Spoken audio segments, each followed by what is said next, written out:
Hello everyone, my name is Simon Imperial. I am a T-Rex YouTuber for anyone who is new here. It's good to see you all here. Hope you're all doing well. Thank you for stopping by. And hope you all have a good time here at the odd stream of the week. Welcome. Good to see you all here, and I hope that you are all doing well. Alright.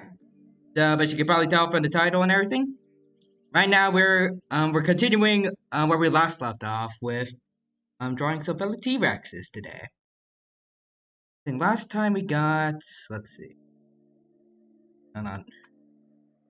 Alright, so last time we got Dig done. And we also got, let me see.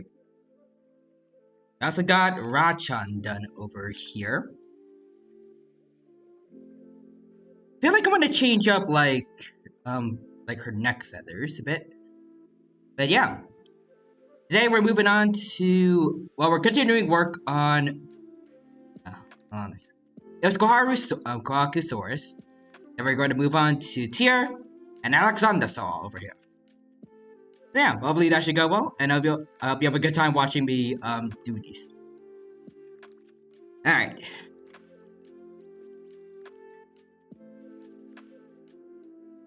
Also, I am using a fan right now.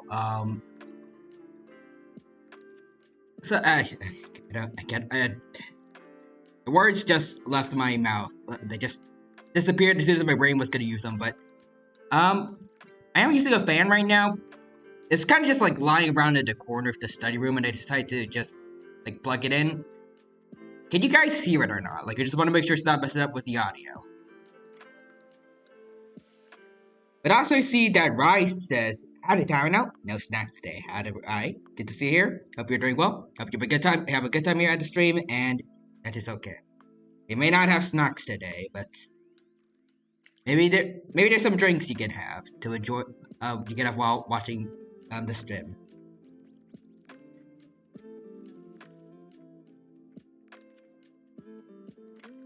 But yeah, good. Anyway, regardless, it's good to see you here, and I hope that you're having a good day today. Alright.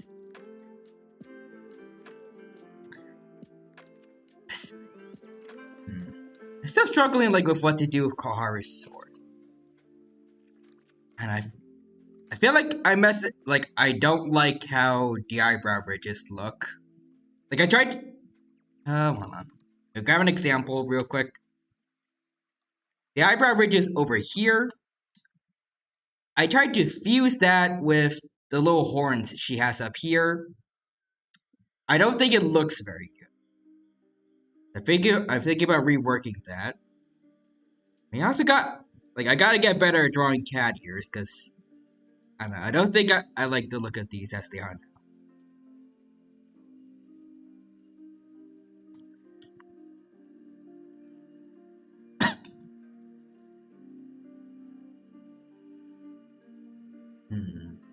Okay, my first course of action, get rid of everything over here. Go. And I get back everything with this color over here.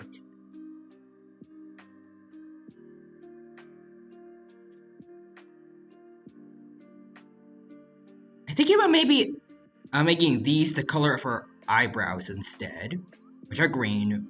And I think I'm gonna move the horns a little further back.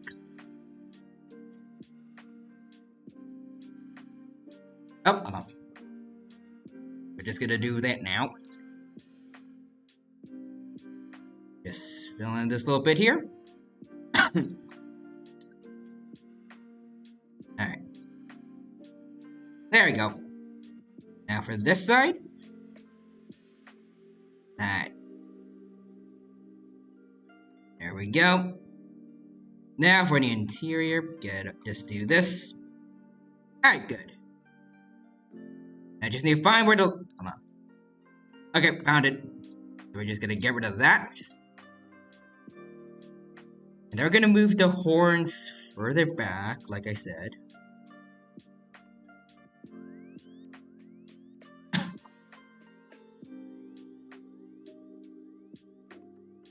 Make them look a little like this.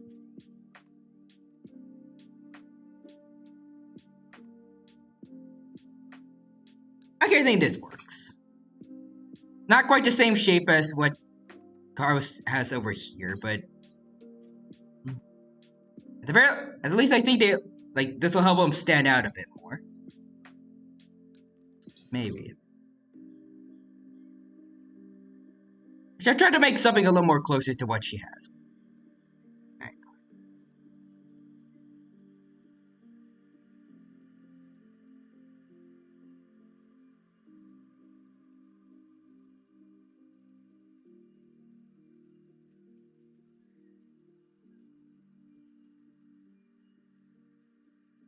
Alright, hold on. I think we're getting close with this one. Go. I don't quite look. Alright, hold on. Just redo this bit.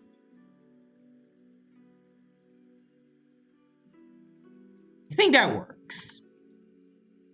This one, I'll just get a bit wider. There we go. Alright. First, let's do the eyebrow bridges. Then put the coloring down here. There we go.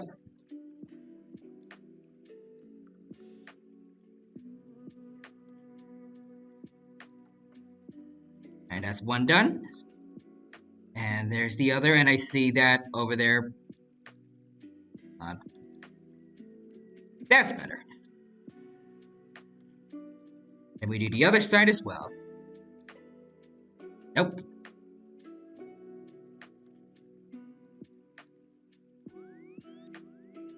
Alright, then for the horns. There we go. And then have another layer at the underneath all this so we don't mess anything up. There we go.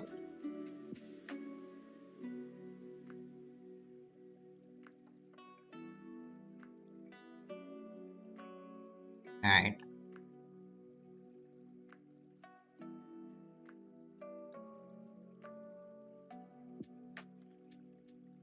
Oh yeah, I think that looks way better actually.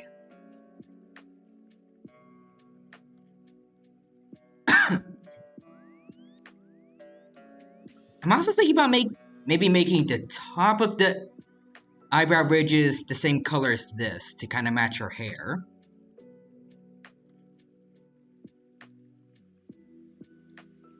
Let's try it. Let's see how that looks actually. This top side. Okay, yeah, okay.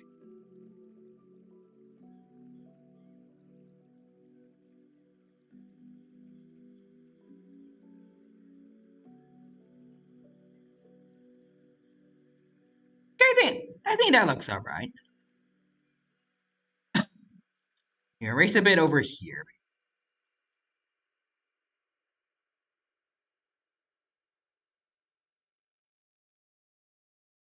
Yeah, I think this works.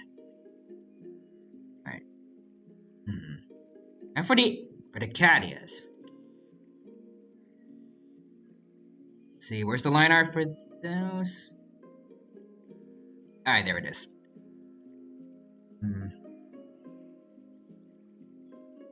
Alright, so just erase all this.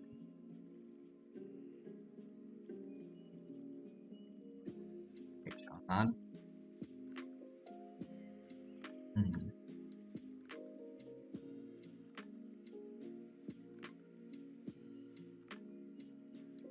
Actually, hold on. I should probably get rid of the color bit first.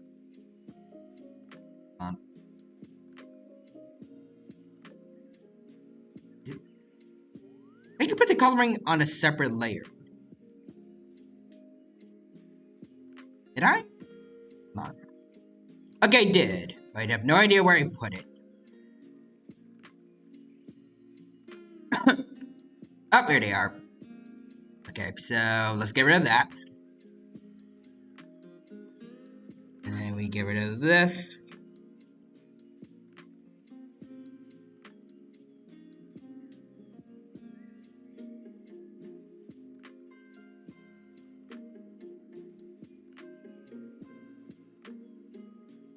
Hmm.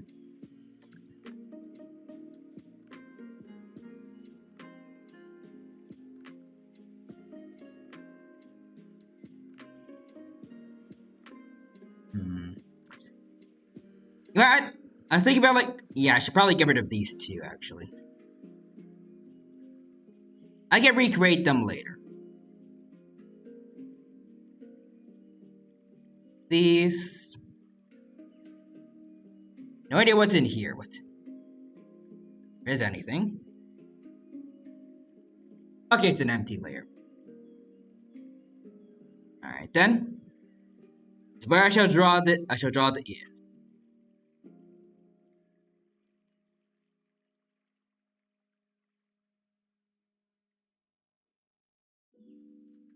Trying to take some inspiration from the cat picture over here. I don't know if it's turning out all right.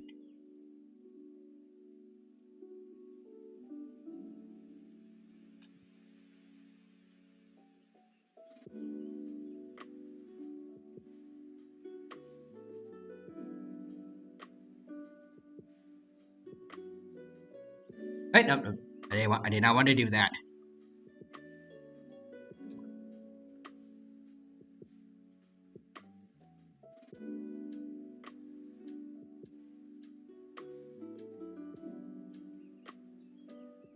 Hmm.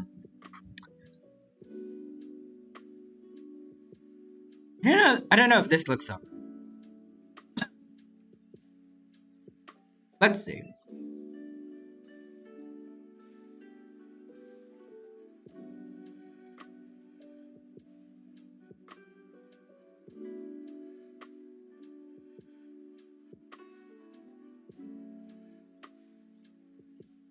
Hmm.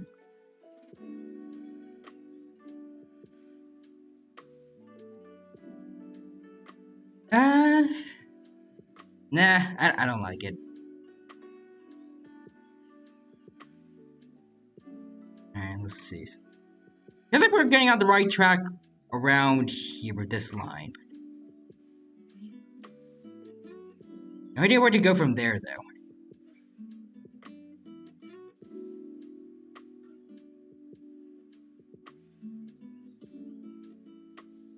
Nope.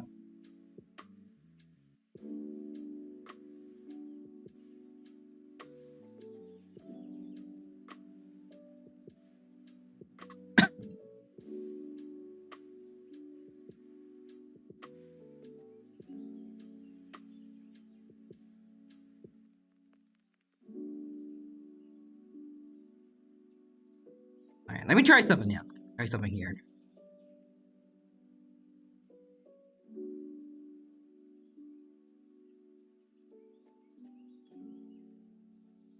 Hmm. Nope. It did not have the effect that I wanted.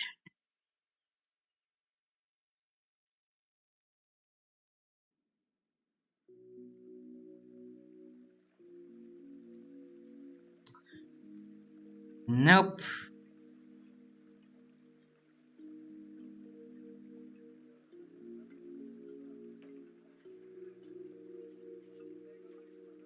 Hmm.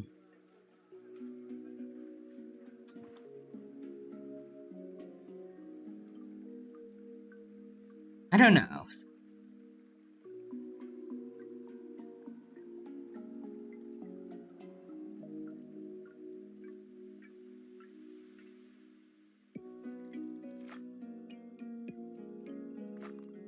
This is no, but no. Let's see.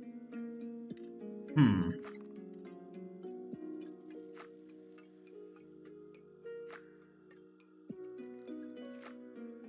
I'm so sorry that I'm not really talking too much. And again, I don't know why, but I feel like you need to start getting better at talking like during art streams. For some reason, whenever I do them, it's just really quiet, and I don't know why. Hmm.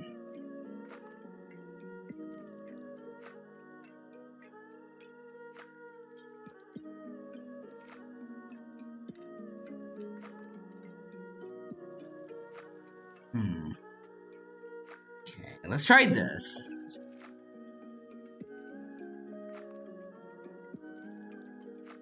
And then color it in and see how this looks. About the line art. Well, I'll be a bit sloppy with it because I probably am not going to keep it anyway. And yeah, it does not. I don't like how that looks. Put it back.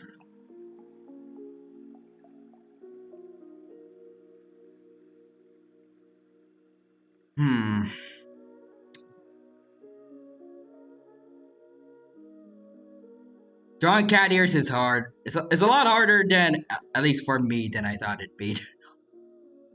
Ah.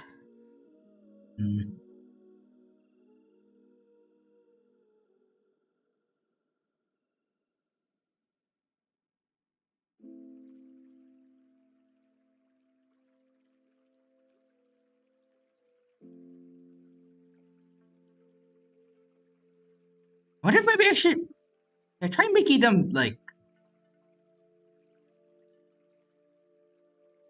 I was gonna say, like, should I make them just bigger?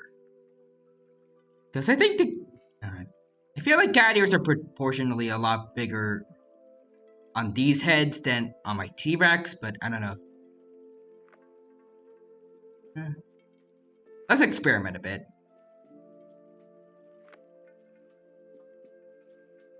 I mean,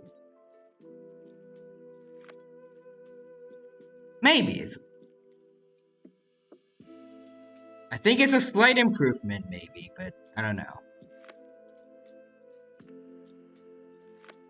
It reminds me a bit of like a fat-eared fox, though. I guess it works, but I don't know.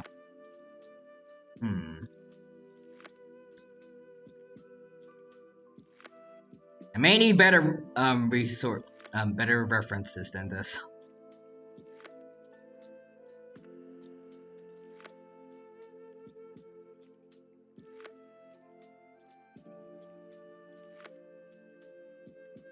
Oh, awesome! Wait, hold on. We are can't word, but awesome. We have Quadro here as well. Welcome. Hello there, Quadro. Welcome to the art stream. It's good to see you here. Hope you're doing well. Hope you have a good time here, and hope that you're having a wonderful day today. And thank you for stopping by. Right now, we are continuing where we last left off. I think 2 weeks ago, and we're drawing some fellow T-Rex. And I have no idea what I'm doing with drawing cat ears, as I have realized today and yesterday. Well, not yesterday, but like the last art stream I had.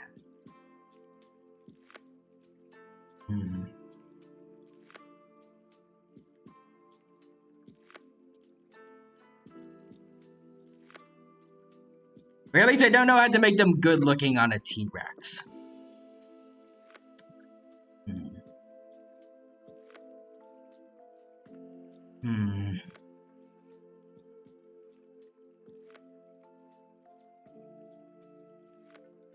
Okay.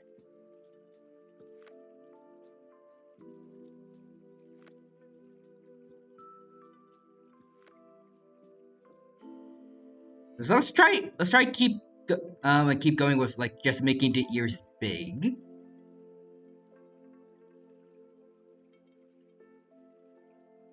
Actually, this reminds me a bit more of a fox than the last one.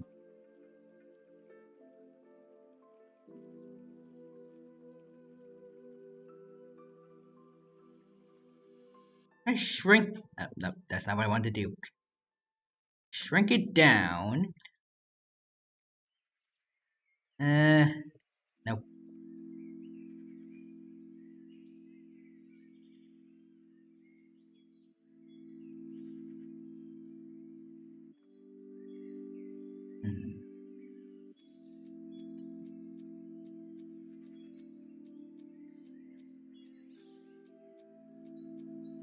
And make it wider, actually. That works.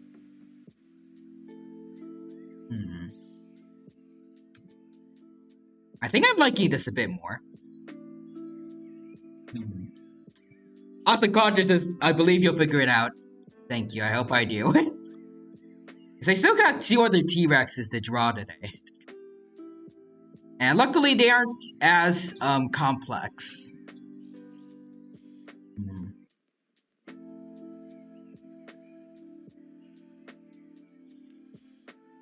Alright. Do this. Make it more of a slow.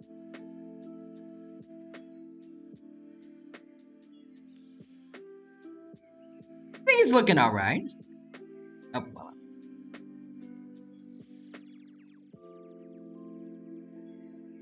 Hmm.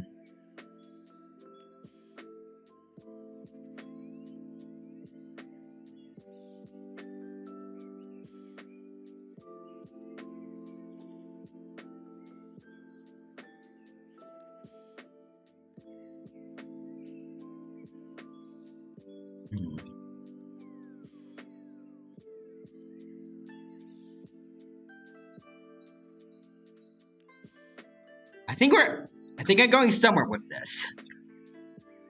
Let's see. Also see, Masonic is here. Hello, Tiny Dino Man. Hello there, Masonic. Welcome to the stream. It's good to see you here. Hope you're doing well. And thank you for stopping by today. Hope you have a good time here. As you can see, I am trying to draw a Fido T-Rex. And it's going, I think, okay-ish. I want to try using different brushes so I don't have to keep changing the size of this one. In case I make some of the lines a lot bigger than the others. This one is just... I just like using too much. More efficient than the others, for me.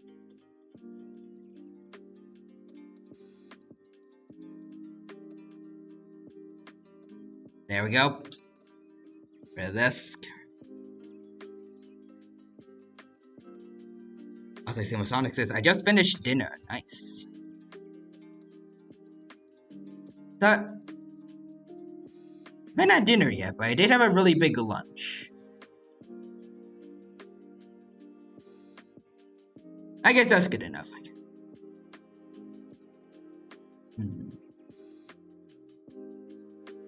Up, hold on.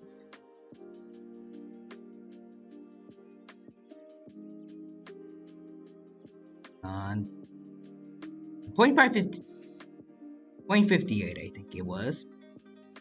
Alright. There we go.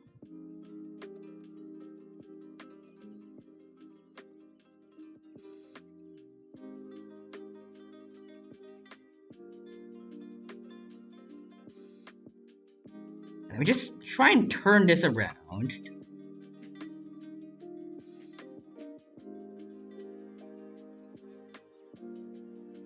And around here, we need to change it.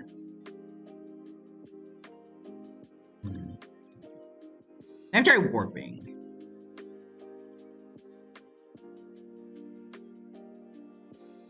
I haven't used this in a while. See if it helps a bit.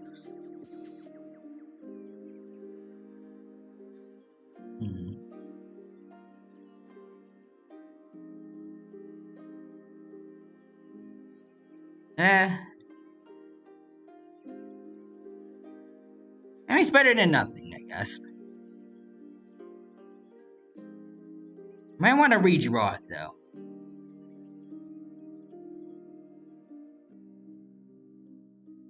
Yeah, I think I'll just redraw it.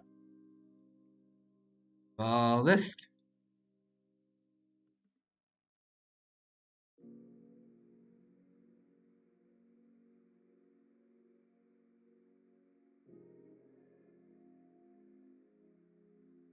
On.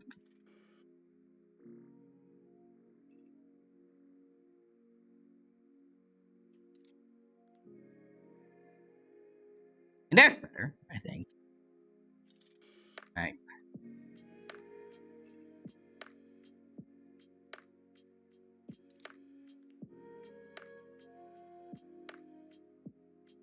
Okay, I think this will do for now. See, Sonic says chicken balls and rice. That sounds good.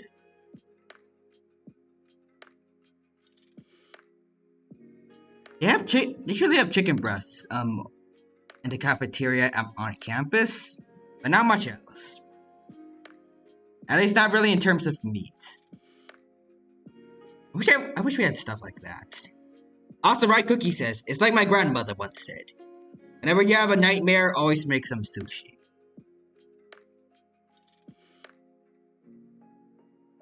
I wonder if there's something I could turn into sushi around here. I have water. Maybe I can hope that a fish will just randomly spawn in there. We'll see. Also, Solid Snook. Solid Snook says, hey. That's a Solid Snook. It's been a while. Good to see you here. Hope you're doing well. And hope you have a good time here at the art stream today. Right now, I am drawing some fellow T-Rex VTubers. Like Koharu Source over here. I am doing my damnedest to draw cat ears, and it's looking not the best, but I'm rolling with it.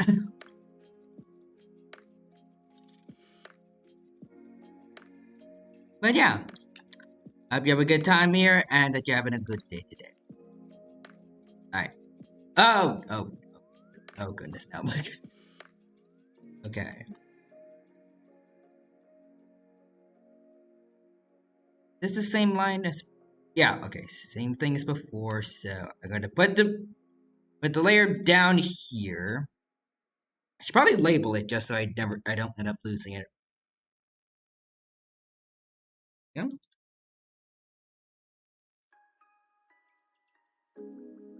That's more like it.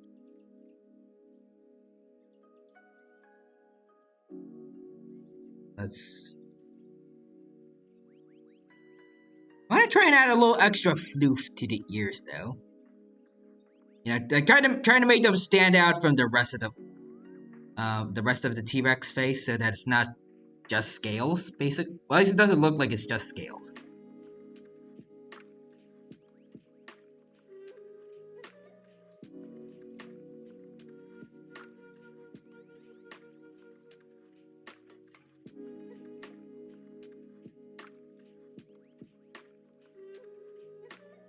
I can add a bit of floof to the sides, probably. Maybe I could draw her hair as feathers, too, maybe. We'll see.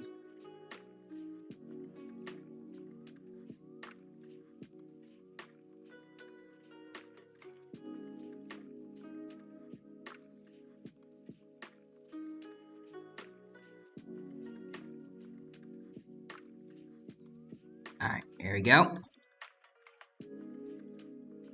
Let's see, Salsonic says, it's been a while, I've been trying to minimize my internet time. I see. Well, I can't relate. The internet is my life. Even when I'm doing schoolwork, basically all of it is online, so I don't necessarily have a choice in the matter.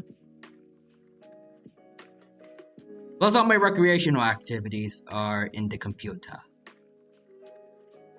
But it's nice to hear that you're limiting your internet time, and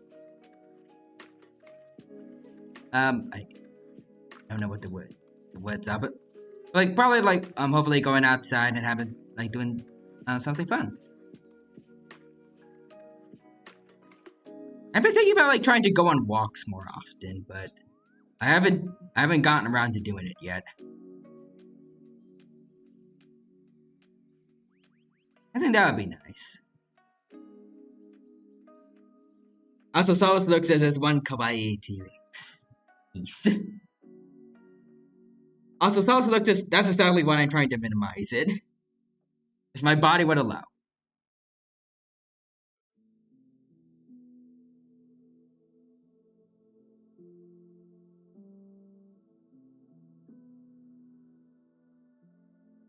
What's it? Oh no! Not a. There we go. Oh wait, nope. Around here.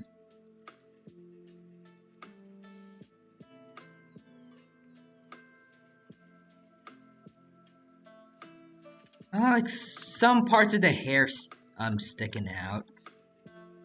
I don't know if this will look good or not.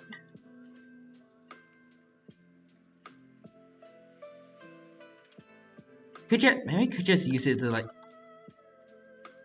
I'll get rid of the outline later and see how this looks on its own.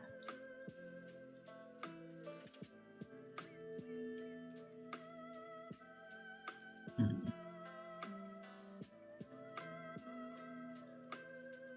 It could work, maybe. If I could get rid of just this outline.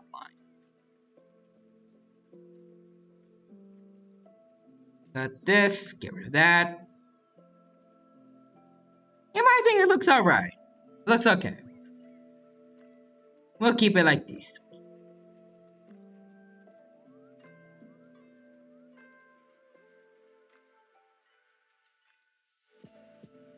They may be pretty cat ears, actually. I don't know if I'm going to use, like, this brush to make it.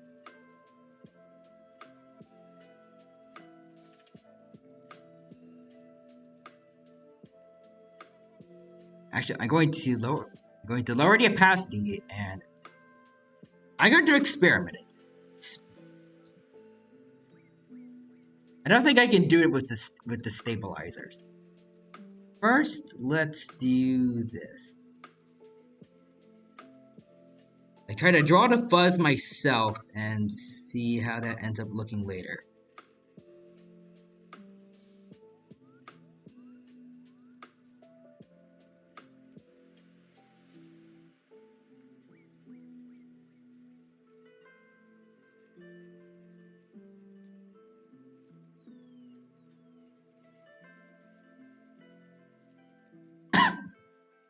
Get rid of this.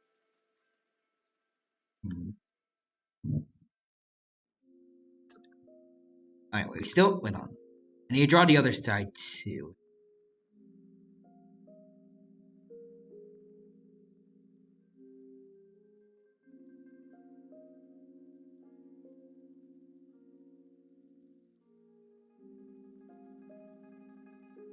Okay, so we got that. Gonna try doing it with the other brush this time. Let's see. Alright, this one.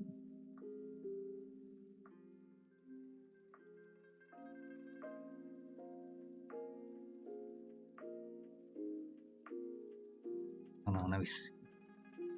Made a few different versions in it. Yeah, I'm gonna go with this one actually, yeah. This.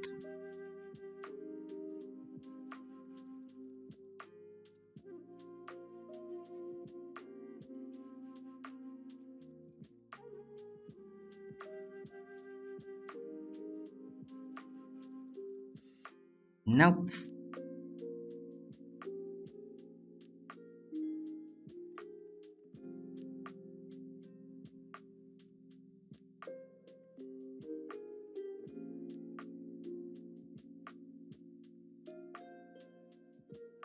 Hmm.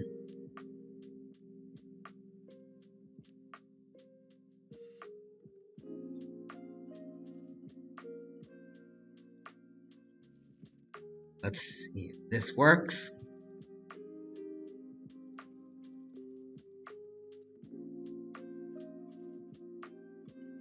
Alright. Put all this together.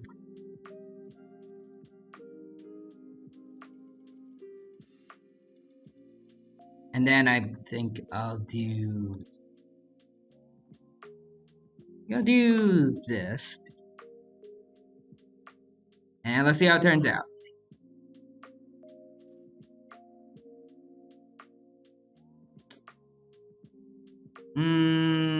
Yeah, I don't like it. Get rid of the outline. Wherever they are. Alright, there they are. Hmm.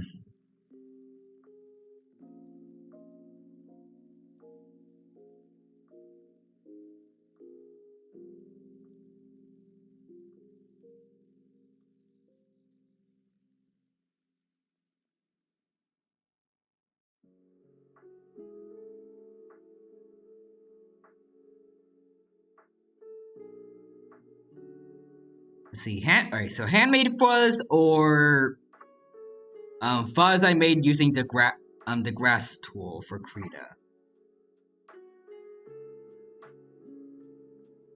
Hmm. You like? I like this one a little bit. I like. I like this one a little bit. I think I'll go with that. So I'll go with that layer. I do coloring everything to fit the ears.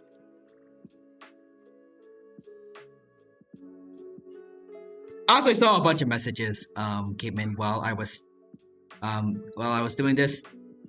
Again, sorry, I don't know why I'm so bad at reading chat like during art streams. My brain cannot multitask to save my life. But anyways, Solid Snook says, exercise, it's fine.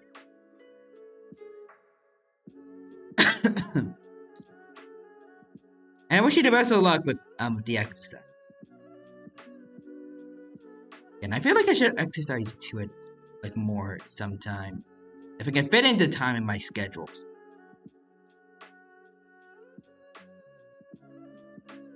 Also, let's see. Rise says, gotta go, partner. I'll return later. Alright. See you, Rye. We'll be here when you're back. Maybe we'll see. Maybe not. It depends.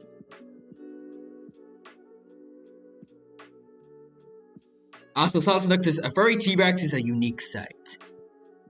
Indeed it is. Well, I mean, unless you were to travel back in time to the 2010s. Then, it's not really fuzz, but, like, feathered T-Rex are pretty close. Still wish they were scientifically accurate even to this day. Because they are unironically my favorite kind of T-Rex reconstruction. I like scaly boys, but also something about feathery T-Rexes that I just find really cool.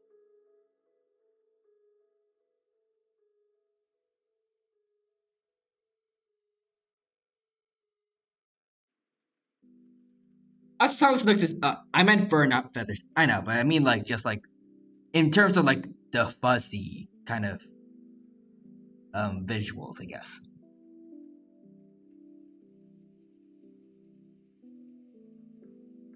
Like, feathers and, or at least proto-feathers and fur are similar in, like the fuzzy look. Also, Quadra says, it's okay, you're in the off zone. You expect? I don't know. I wish I could be more like when I'm gaming and I can actually, like, focus on both. But anyway, Solid Snook says the babies are still, yeah. And we still have Utah Madness, that is true.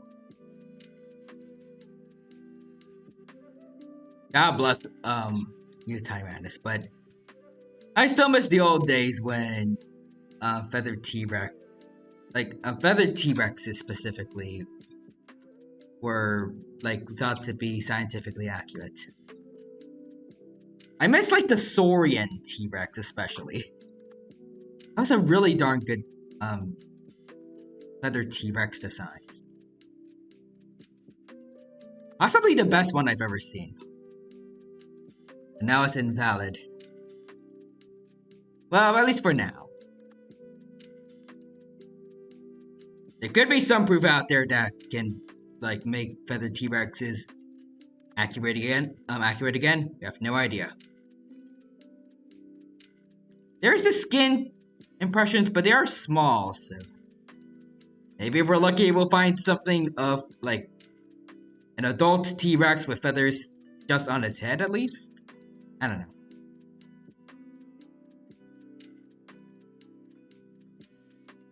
As a looks like you were designed the most.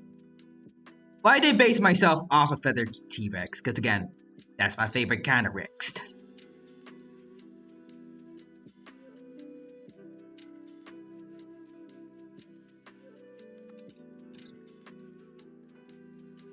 Still,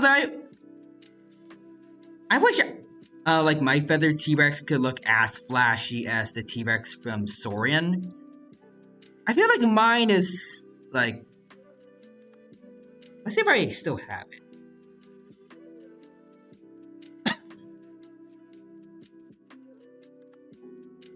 Do I have a... Like, I've drawn my dino form multiple times, but I don't know if I still have. I still have it.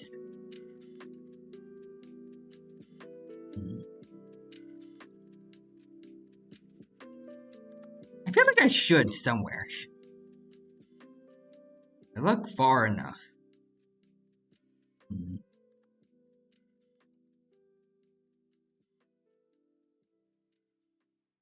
Rex form.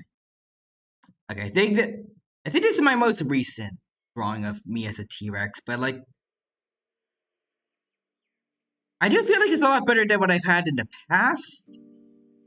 I can show you what what my oldest T-Rex, like my oldest drawing of myself in my nano form. Let's see.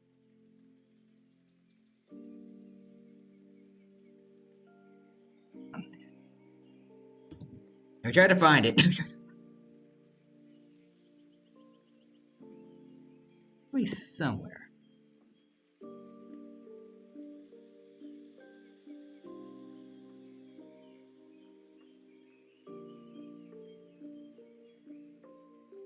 I can't find it anywhere to save my life for some reason.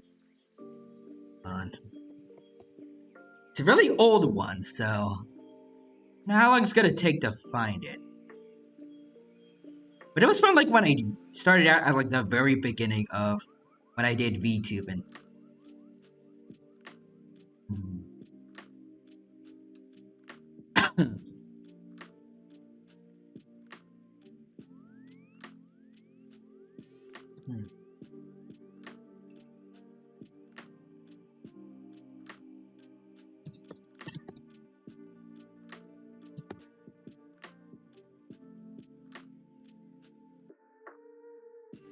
I really cannot find it for some reason. Alright, hold on. I gotta go into an advanced search. I'm going deep into Twitter to find this.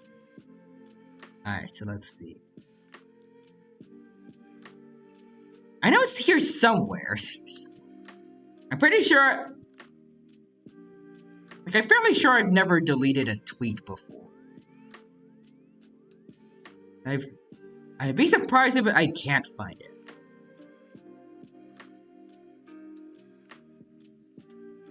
Hold on.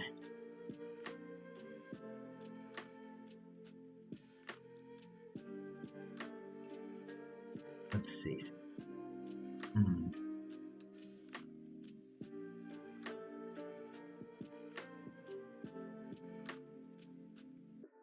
Still can't find it.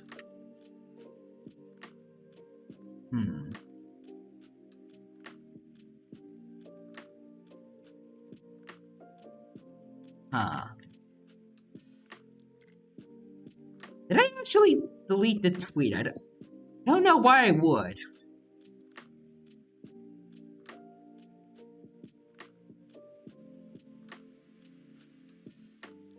Trying to look up everything from like Feathered Rex. Things working.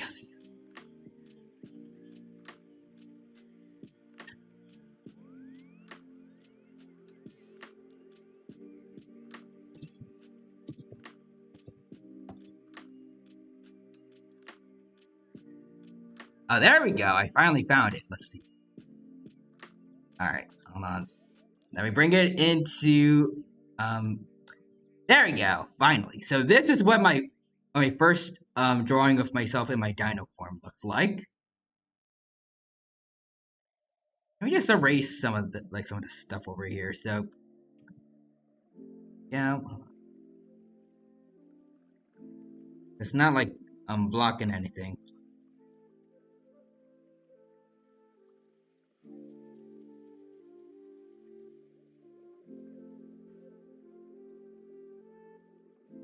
Alright, so here it is. I mean, I definitely feel like I've gotten better at drawing, since this, but... And I feel like with both versions, I wish I could be a little more flashy in terms of, like, my overall color scheme.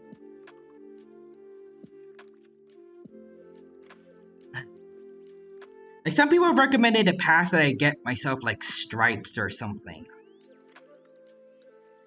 Like maybe some blue stripes around here, like along my back. Similar to what Rexy had in the first Jurassic Park movie. Or maybe spots. I have considered like in the past I've done like redesign streams and stuff, like going into like my old V-Roid model and like trying to come up with new designs and stuff, but I kind of just keep like, at least with like my humanoid self, I kind of keep going back to like what I have before because I think mainly because of Chippy Tie, I just get too attached to this design, but I feel like with my T-Rex self, I could definitely work on improving that.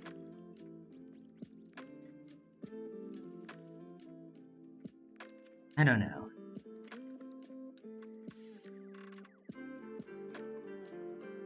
But yeah.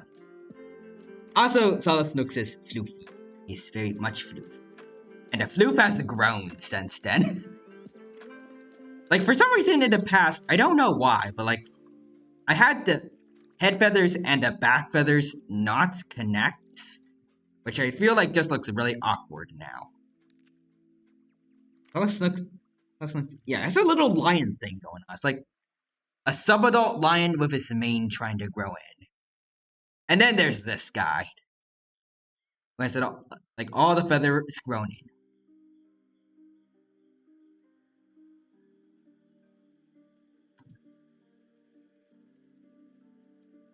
Here's the thing, like how to improve my own design, like maybe some markings on my face could look cool.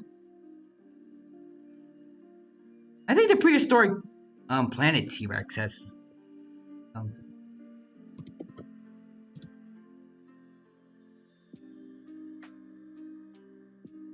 Let me see.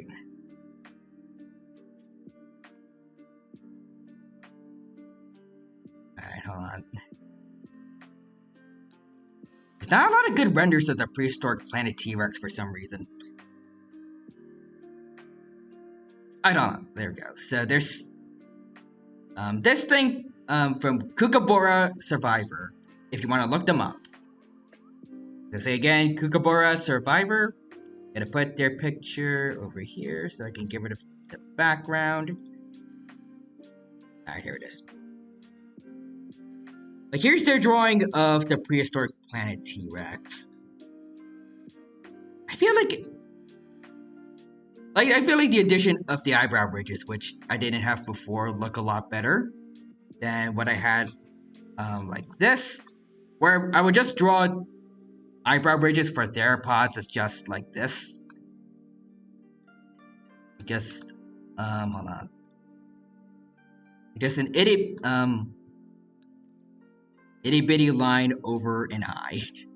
Just like this. That's all I would do. And I like the improvement there, but I feel like there's a lot more I could do for my T-Rex form. Like, back to what I said about like facial marking. Like, the mix of like the cream color and the dark brown on the prehistoric planet T-Rex.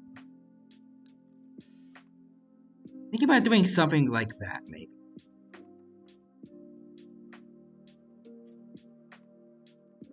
I feel like as it is now, my dino form is looking a bit bland.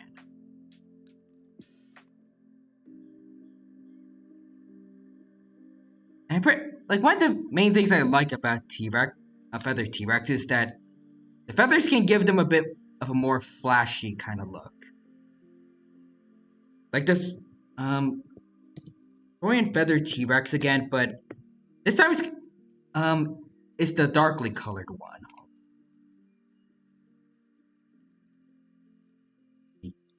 Picture of it. There it is, like this guy. The one that came before the Saurian T-Rex that we know today. I want to have like a color scheme that really stands out like this.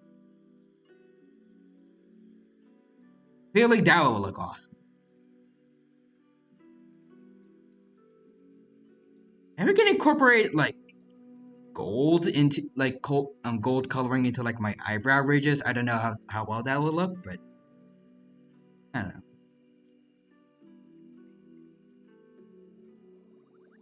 Maybe I'll do that next for my next art stream. We'll see. Anyways, for right now, we still have Koharu's source to draw.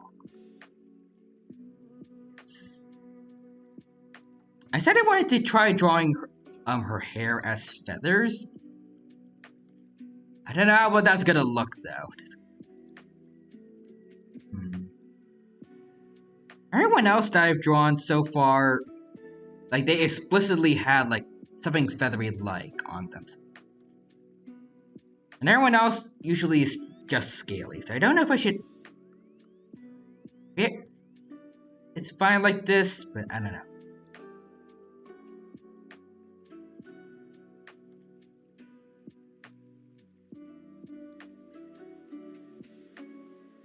I'll leave it like this for now, and we'll see later on. I need to go... Okay, so here we go. Put the layer down here, and then we can start working on drawing for the mouth. Alright. Light pink over here. And then for the other side as well.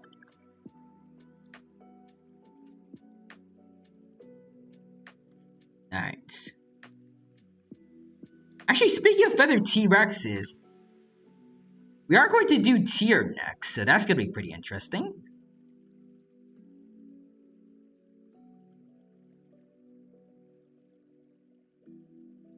Alright, so our layer, put that underneath this.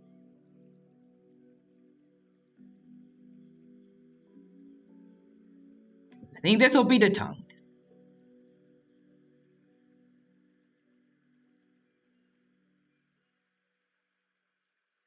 Yeah?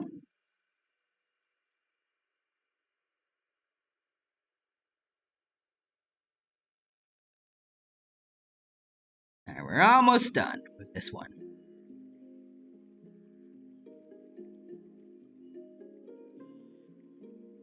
I've also seen Gentleman Aldridge is here. Hello, Aldridge. Welcome to the stream. Thank you for stopping by. It's good to see you here, and it's good to see you here, and I hope that you're doing well today. And welcome to the art stream of the week. And I see you with their other plants are like little octopi with glow sticks. Thank you for the animated emotes there, Gentleman Aldridge. I appreciate them. And welcome to the stream. And now, how goes the art? The art has been going quite well, if I do say so myself. I was struggling a little bit with trying to draw cat ears on a T-Rex and making the ears fuzzy, but I think it's alright. It's better than nothing. Yeah? I just want to check to make sure I drew the gums for the other T-Rexes. Okay, I did. I think at least. We check on Rachon just to be safe. Okay, I did. Because sometimes I'm worried that I forgot to color this part in. Yeah?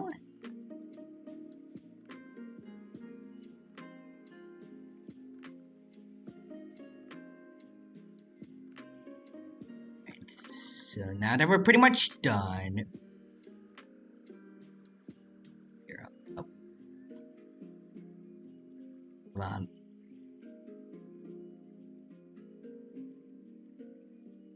We just do all of this actually. And then get rid of all this.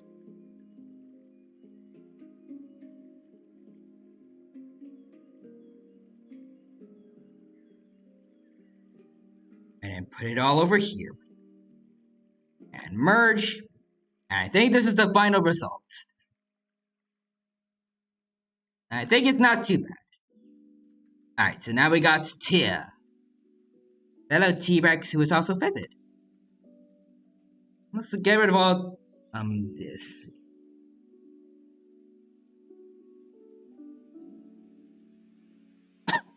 Actually, hold on. Try putting him through remove BG.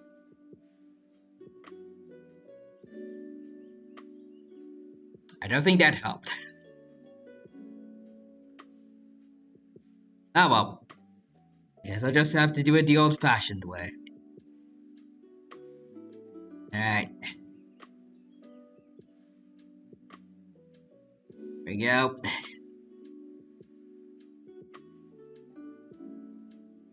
Cut out all the unnecessary bits.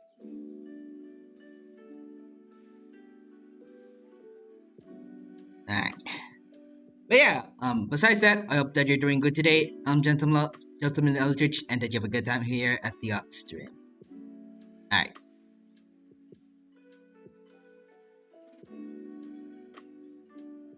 There you go.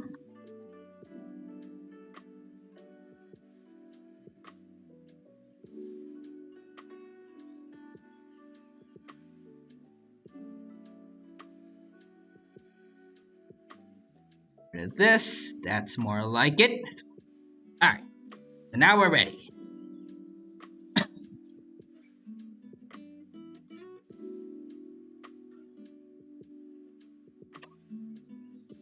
So we're gonna need a T-Rex base. There we go. Alright, now let's begin. First,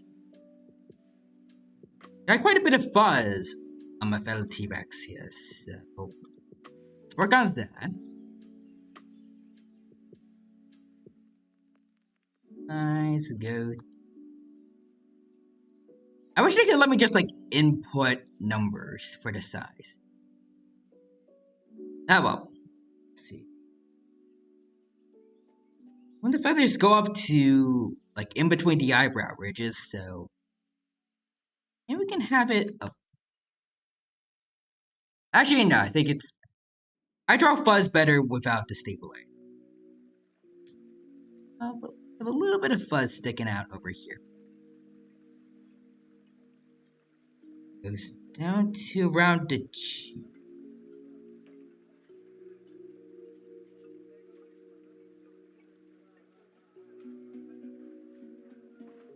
I think that's then most part is round.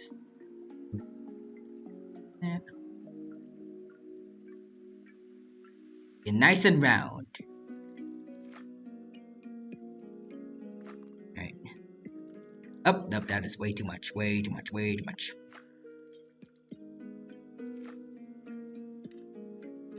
Yeah?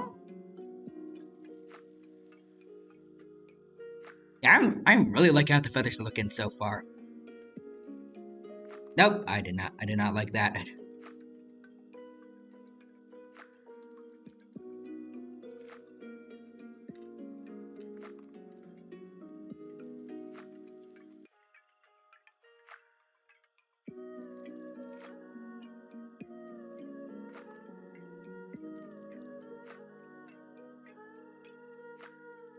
Okay, I think I'm messing up with this part here.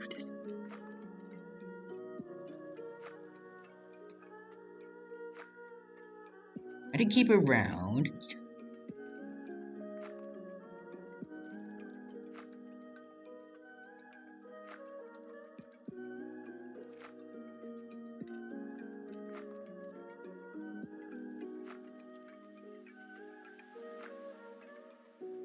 Nope, I don't like the look of that.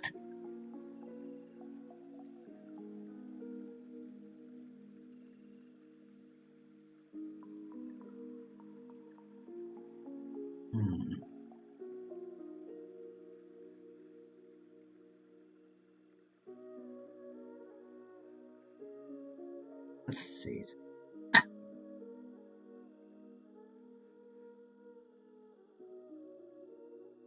Maybe we should I wanted to extend a bit lower.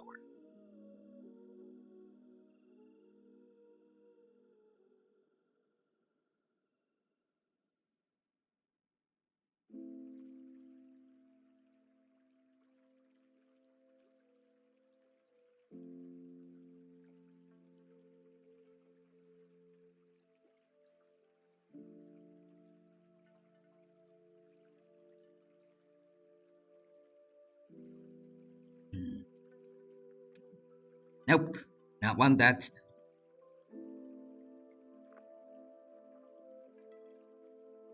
There we go. That's better. There we go.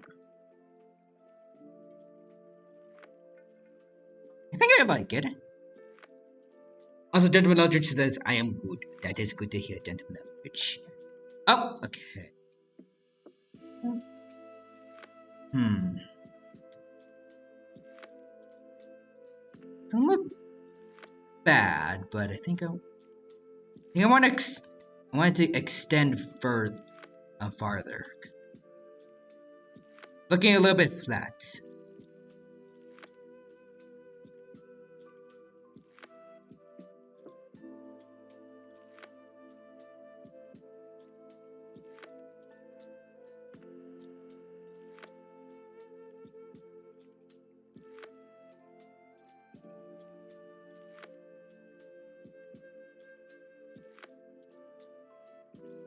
Alright.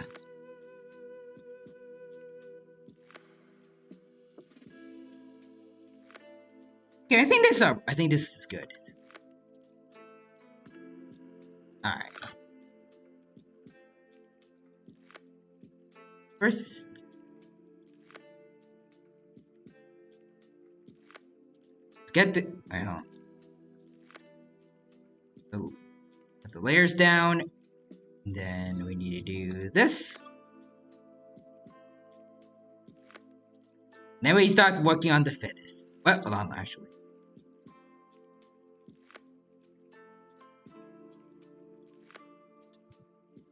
To go above this line art, so there we go. It's gotta be careful with the eyebrow ridges.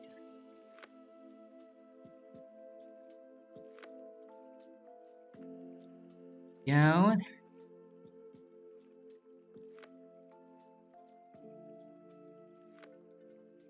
Very delicate procedure. Right?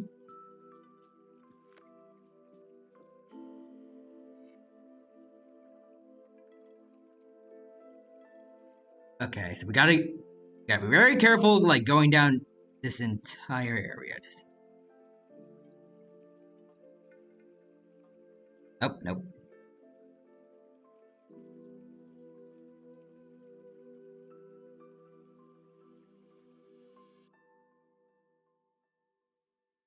Alright.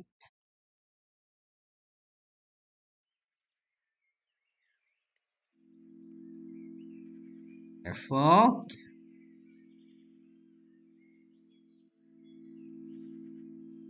Alright. Almost got it.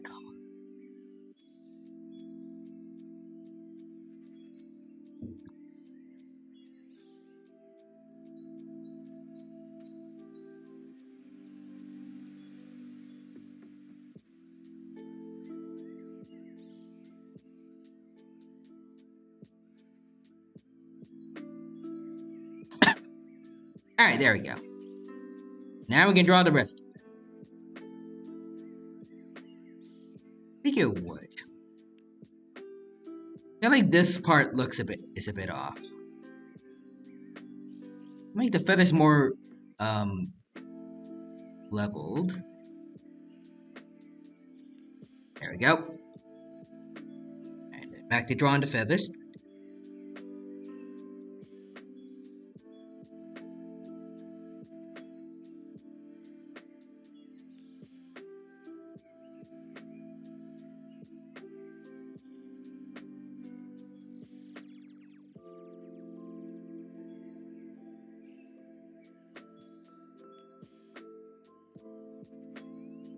Alright.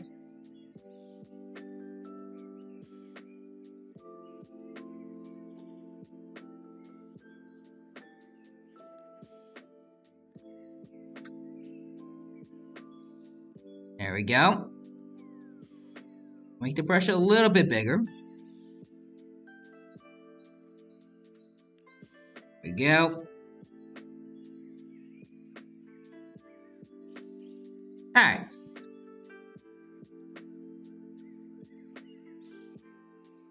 for all the little bits around here.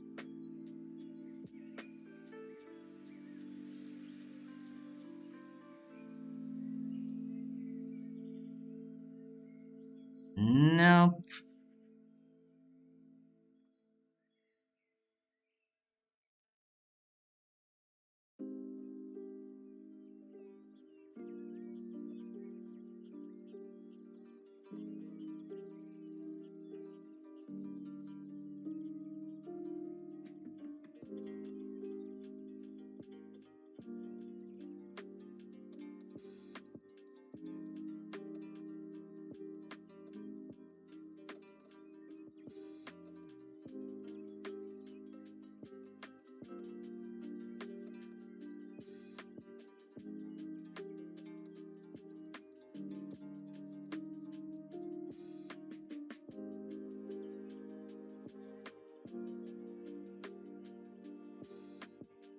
There you go.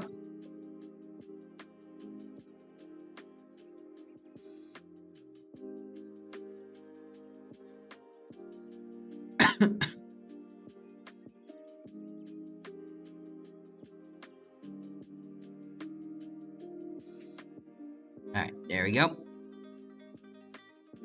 We got a bit more left to go. Alright, there we go.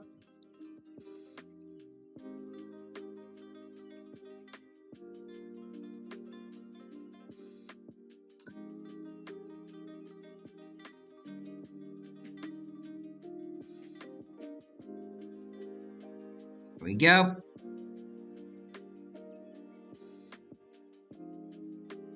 A lot of little bits are sticking out the lines, though.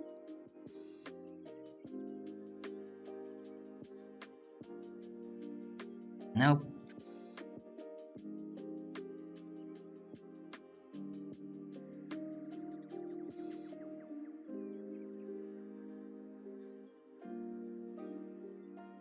Alright, there we go.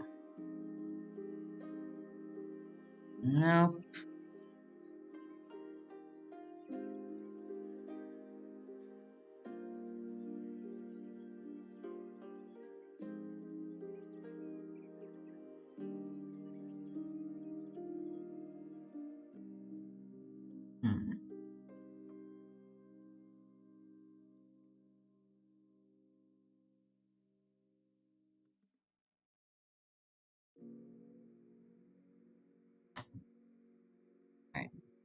Alright, we got this.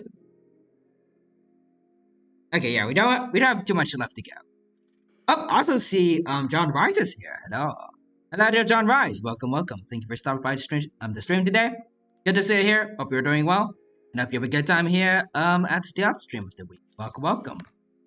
Right now, I am drawing the fourth of my fellow T-Rex's Tia over here.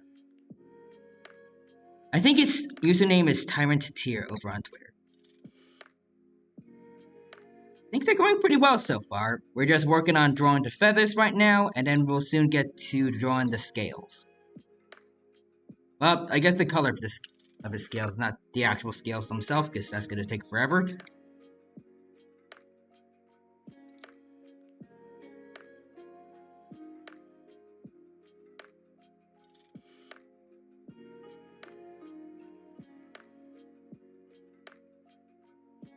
There we go.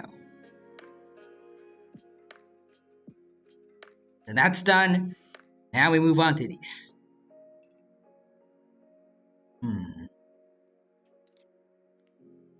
Okay, so we put the layer for the coloring over here.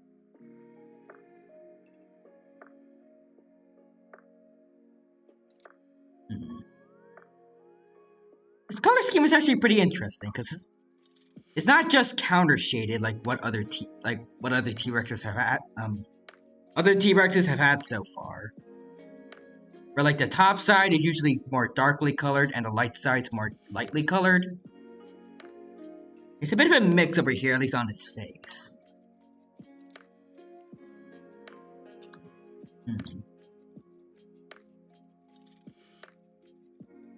Right around...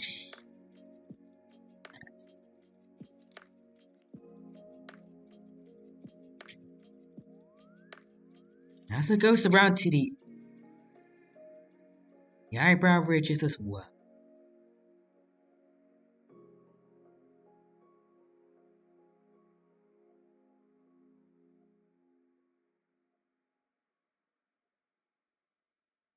I think I'll do that. The eyebrow ridges themselves are the same color.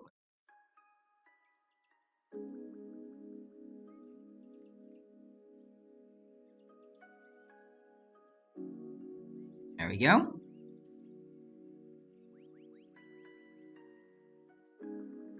Also, John writes, how goes your Mardi Gras? I don't know what that means, but I think it's going alright.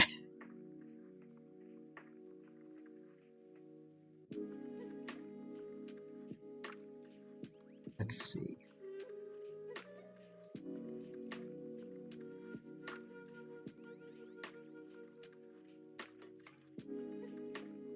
Let's use a stabilizer here just to make everything look a little smoother.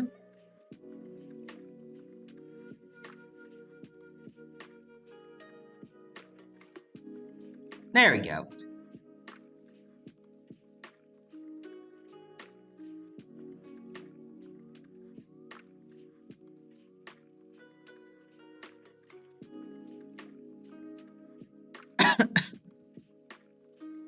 Go.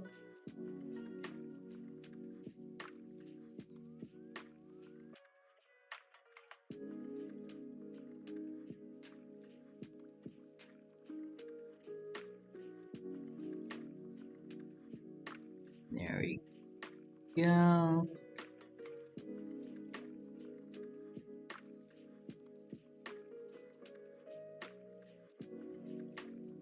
Alright, perfect. Yeah, I think it's good like this for now.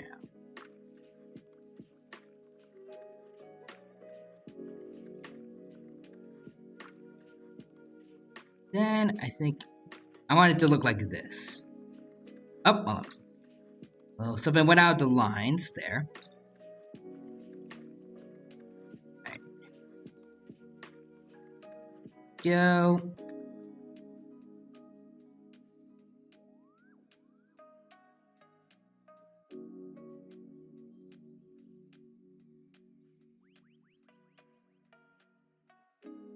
Let me just get rid of the dark background just so I can better see I'm getting everything.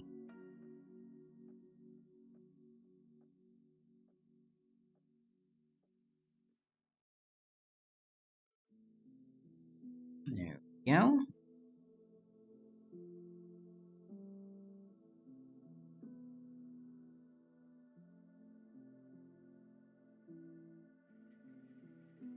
Oh, let's see. John Rice says, oh, it's the day before the start of Lent. Supposed to be a party. Oh, interesting. I did not know that, but I know would like a party right about now. That would be fun.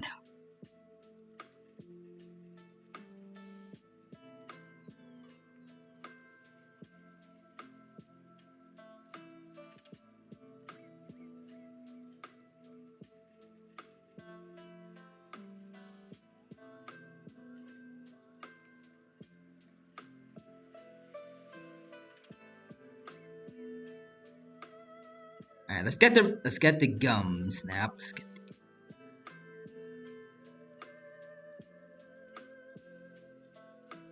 Careful, just not mess anything up.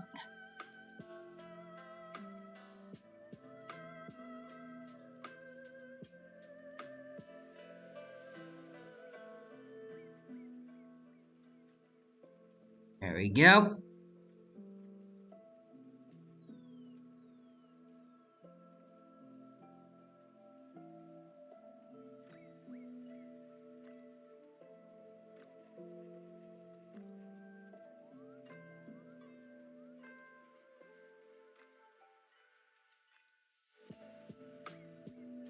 There we go.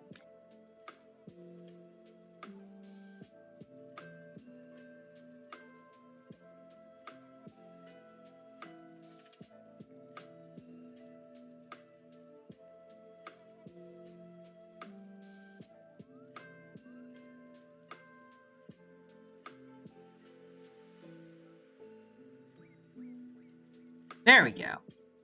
Alright. Now for the rest of the face, we use this light coloring. Go underneath here. We don't mess up anything else. No?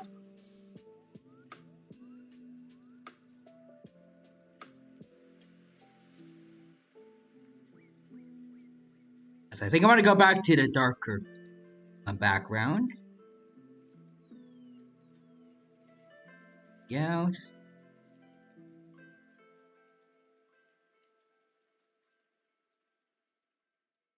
See, a little bit sticking out. First.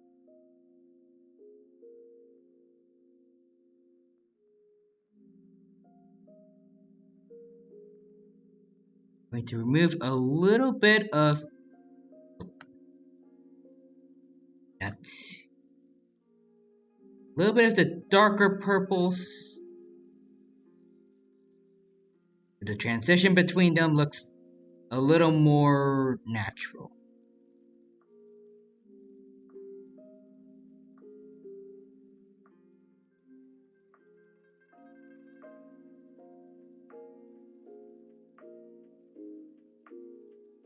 First, I think I gotta do something over here. Yep.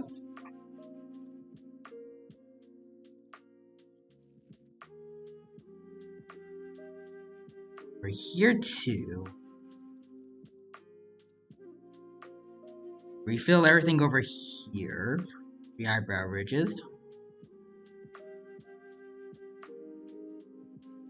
There we go. Yeah, I'm liking how this is looking so far. Alright, and then around the eyes, we have this. Oh, that's a bit much. That's a bit much.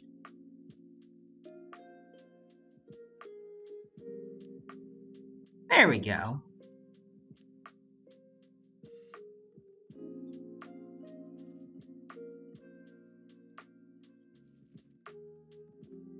I want to dull it a bit.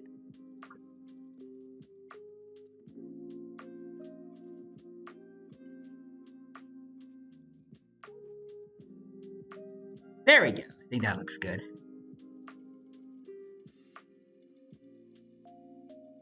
Alright, and then we're gonna do the teeth.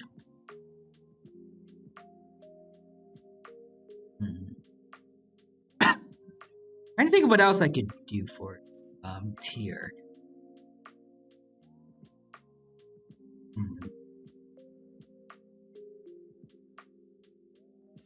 Actually, let me check on Red Claw.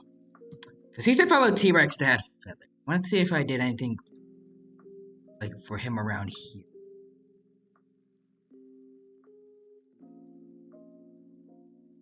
Okay, no, it's the same. I wanted to know, like, if I added anything around here, like, got rid of this outline. But no, so it's fine.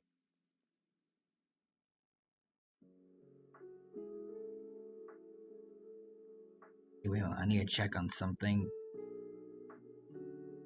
For a Carvosaurus, did I draw her teeth?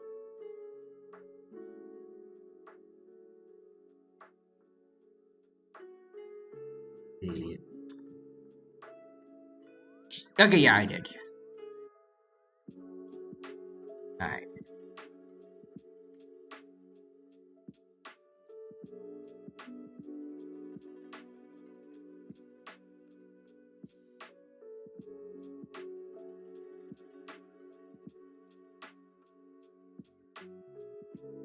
There we go.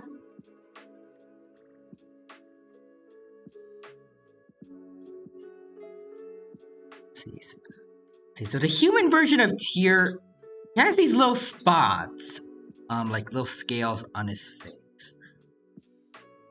I want to try adding like some of those around here as like little freckles. I did something similar with another T-Rex that had freckles. If I can find them. Let's see.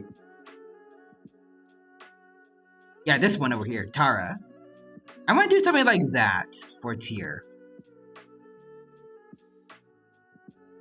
I think I know Based on how they look, I think you have the perfect tool for that.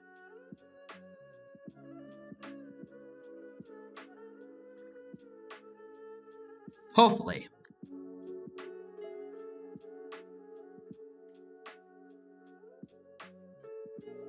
I might actually have to draw it myself, though.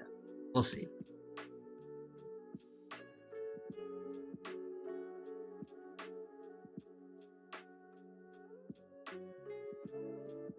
Go.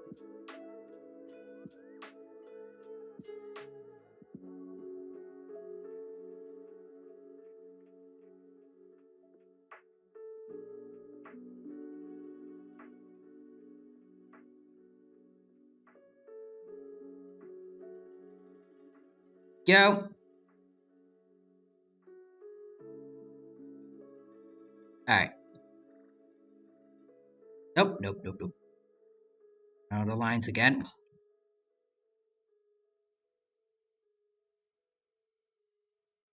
Really wish Krita had a better,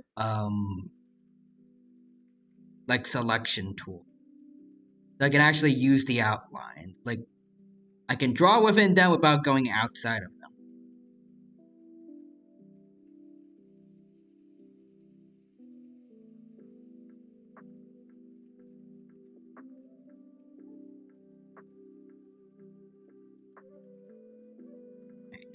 Go.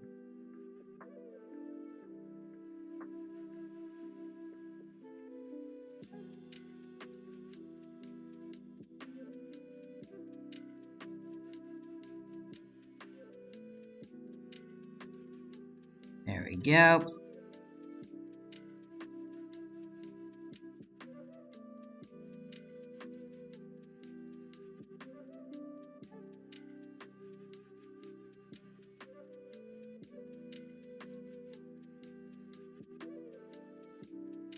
Got quite a lot left to go. Alright. There we go. See how many teeth? Okay, we got a few more teeth on this side, and then this a whole bunch on the other side. And then we draw the mouth, and then the little freckles over here for his cheeks, and then I think that's that. We can also do some shading afterwards.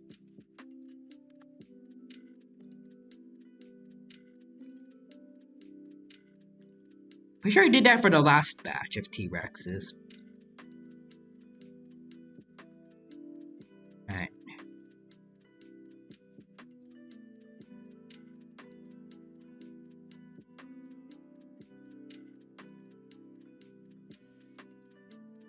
There we go.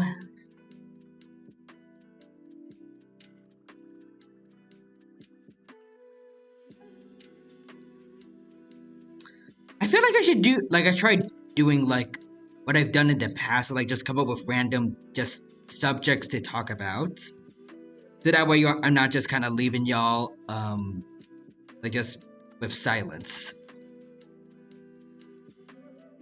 Only problem is I've said it before in the past, but, like, I'm really bad with just coming up with random subjects to talk about on the spot.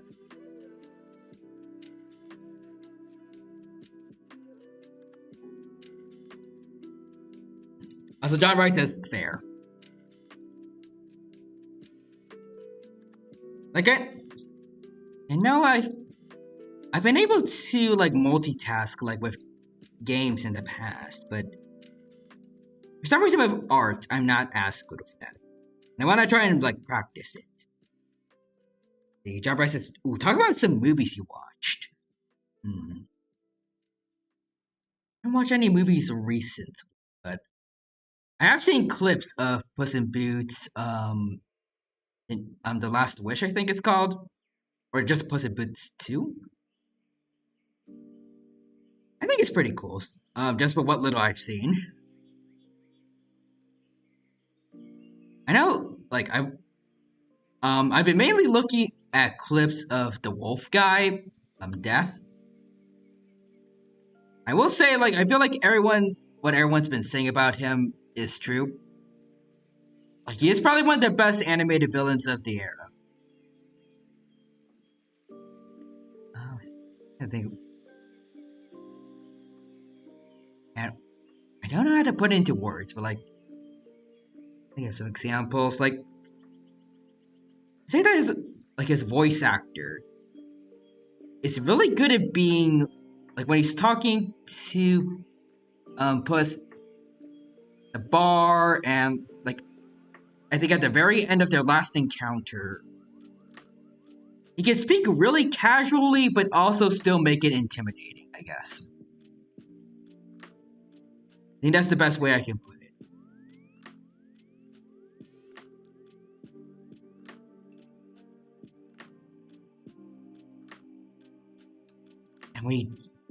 And when he does actually like try to sound menacing, it's just it gives me goosebumps. Like when he's going on about like how he's just a literal incarnation of death, like not metaphorically or rhetorically or any other fancy way. I thought that was cool.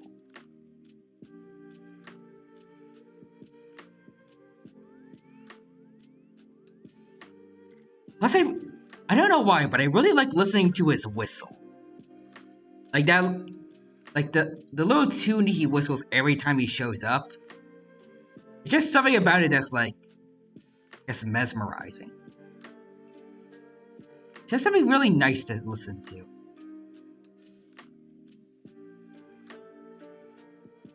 I don't know if the whistle of death is a good thing to be listening to, but I like it. People have already like made like epic versions and like I think orchestra versions of this of his whistle on YouTube. I've listened to. Are really good.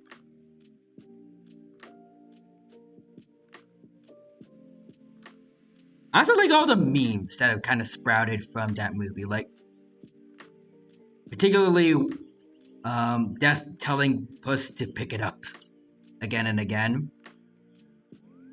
And it's also this weird thing going on with Jack Horner, whose name I really find it weird to say because it also reminds me of another guy, like a real person from a paleontologist. Like, there's this thing going on with Jack Horner and Steven Universe interacting a lot. I think it's kind of funny. Like Steven Universe is always desperately trying to get Jack Horner to change, and Jack Horner is just living it up as like an irredeemable villain.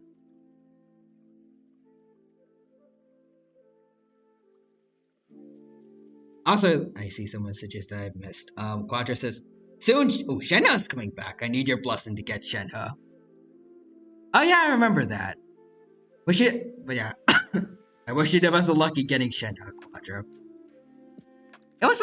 It's been like 400 days, I think, ish. Like, a lot more than a year since, she last had her first banner.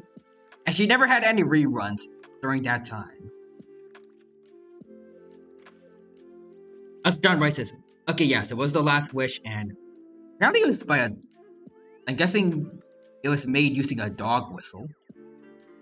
Kinda interesting to think about.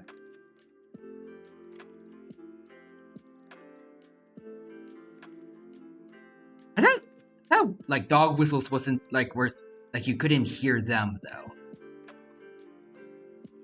Unless they recorded it using a dog whistle, but then like in post-production they like I guess maybe like turned the pitch down so we could hear it. I don't know.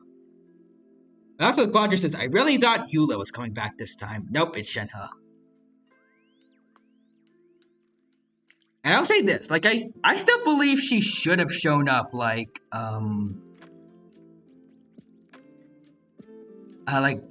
last not last month, like earlier, like during the Lantern Rite event.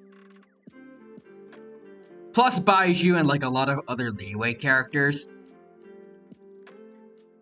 Like I'm happy that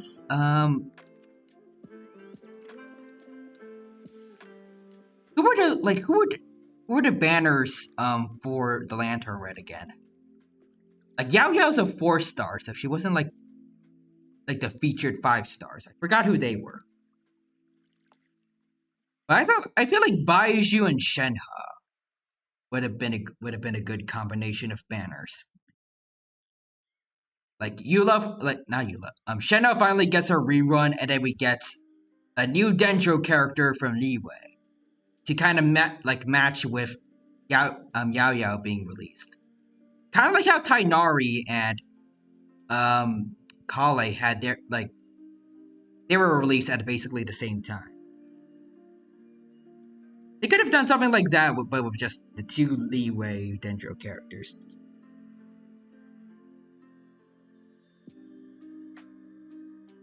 Also, Quadra says, yeah, what shocks me for Eula is that she's not coming back for the Mondstadt event this year. And that is actually kind of, apparently that, I can't. That is surprising, because I'm pretty sure, that new guy, Mika, I think his name is, he is Cryo, right? I feel like it could have been interesting to, actually, maybe not, because I don't think they've ever released 2 banners at once where they're of the same elements. But maybe she can show up right after Mika. Yeah, Mika supports Cryo characters. I mean, maybe Eula can be one of the I guess one of the featured characters, so if you lose your 50-50 for Mika, you could get Eula, maybe.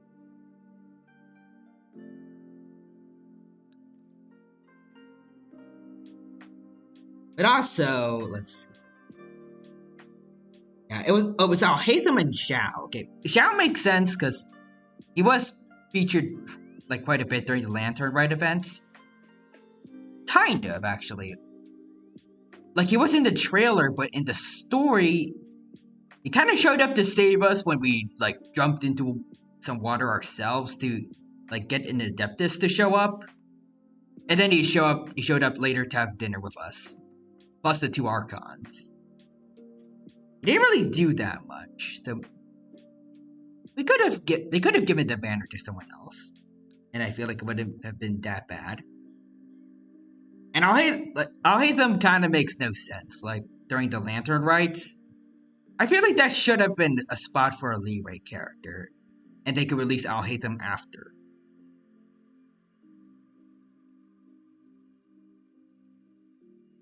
I mean, if they did what I suggested and have Baiju released during the Lantern Rite, and then I'll hate them right after.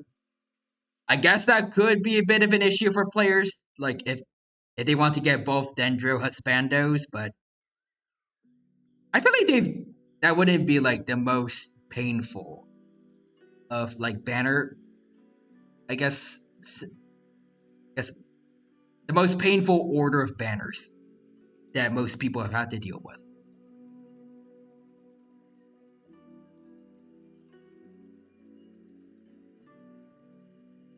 Plus, I feel like more people have been waiting for Baiju than I'll hate them really. So, anyways, Doctor says you're right. Except this banner is Ayaka, Shenhe, and Mika on this. All of them on the same banner, just all Cryo. Huh. Okay, I really, I really need to get to studying upcoming banners, because I'm very out of touch with what's going on. Banners. I just know that right now it's Hu Tao and Yalan, and I think they're going to be gone in 5 days.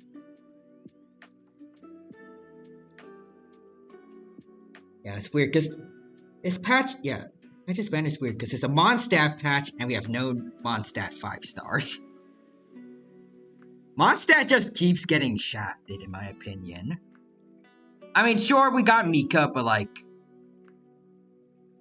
In my opinion, Mika, he seems kind of underwhelming, and I feel like a lot of people think the same.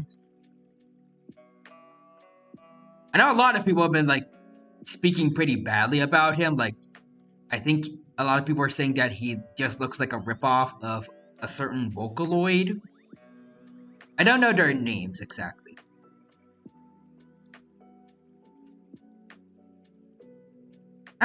I'm willing to give him a chance when you finally get to interact with him in the story, but he seems kind of meh to me for now. I also see Quadra says, I think Shenna and Alhaitham's placements should have been switched. Oh yeah, that would have been a good idea, actually. Like Shenhe with Xiao, because they're both leeway characters, and then Alhaitham later. I also see King Pix redeemed first. Congrats on getting first, King Pix. Welcome. Thank you for stopping by the stream today, Pix. It's good to see you here. Hope you're doing well, and I hope you have a good time here at the stream. Also see you redeemed the bread, so thank you for that. Also, bread. There you go. There's your bread redeem. Also, Quadra says, yeah, it's oops all cryo. I think next patch. So next banners are Dea and Sign. Speaking of, yeah, I did. Yeah, I was going to say speaking of, did you hear that? And then I saw that you mentioned it. Yeah, they effed up Dea's kit so badly they just threw her straight into the standard banner. Like before she even shows up, like with her own banner, it is like they said. I can't remember. Like before her first banner is even released, they say, "Yeah, okay, we're gonna put her in the standard banner after this." Like they're already expecting this, like the sales for her banner to go badly. They have Sino, Ayaka, and Shenhe, and Mika, and then yeah, they are coming to the standard.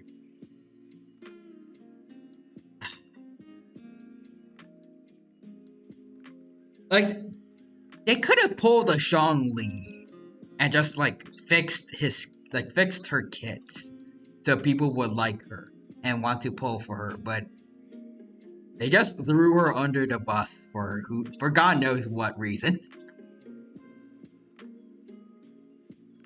Like after all she did with us during the story, like how much she supported the team, like during our attempts to get rid of the academia, I feel like they would have given her like just a lot better respect.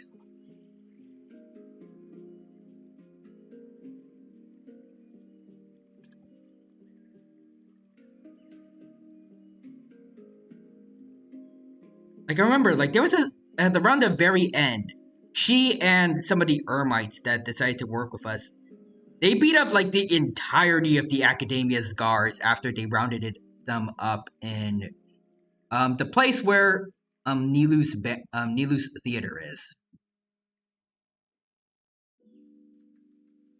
Like just I don't know how many soldiers, but like it was a huge group of them. Dea and a couple of Ermites just wrecked them.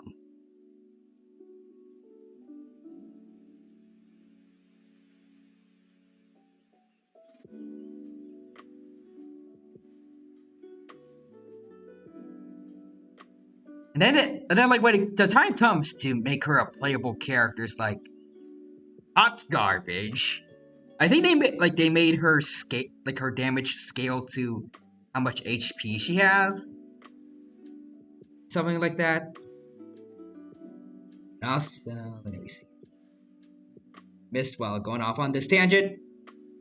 King Pix redeemed hydrate. Thank you for that, King Pix. I shall not drink some water.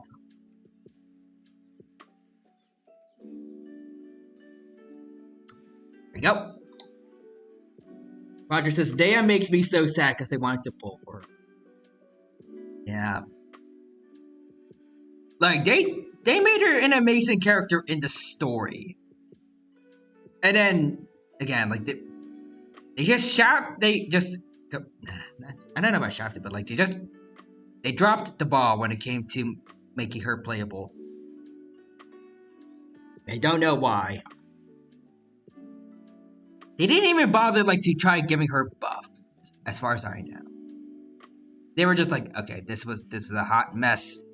Everyone's complaining. Let's just throw her into the standard banner, not make her any better.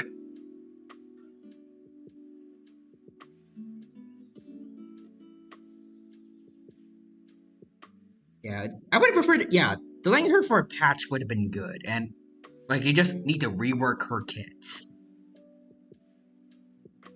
and then make the next patch pure reruns. I think that would have been a good opportunity for any characters that haven't had a rerun yet, like Eula, or not for a while. Could have put Venti, Klee, Albedo over there to delay her release. I feel like Klee and Albedo would be a good combo since they're kind of like adopted siblings. So it kind of works with having them as a duo. Plus, I don't think I've seen a banner for either of them in a while. Like I said, yeah, at least Cyno's not that bad. Let's see, King Pix redeemed the big dino time, so here you go. There is the big dino. Behold, the mighty, the mega-sized dino, King Pix. All shall be afraid today of me.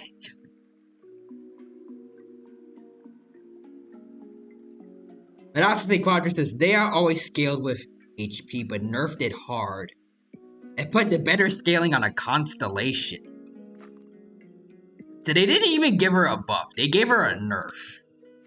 When her kit was already bad. Why did they do this? It's like they're trying to make the banner not go well.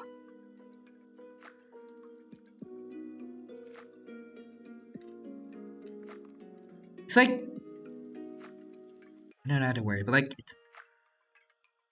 it's like what they would do if someone said, make a Yoimiya banner, but you can't just put her in a bad spot. Put her in between some really good banners. So they decide to just mess up her kit more.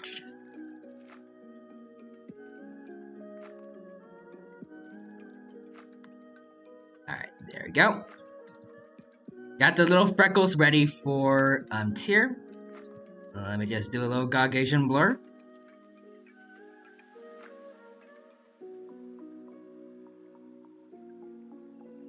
I think this works.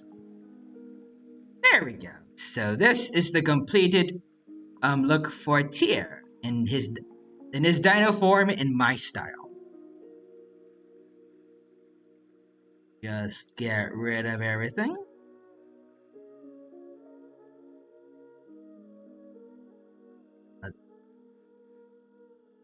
Copy it all over here. Merge, and this is the final result. And next up, we got Alexander. Alexander Soul, my bad. So this one shouldn't be too hard.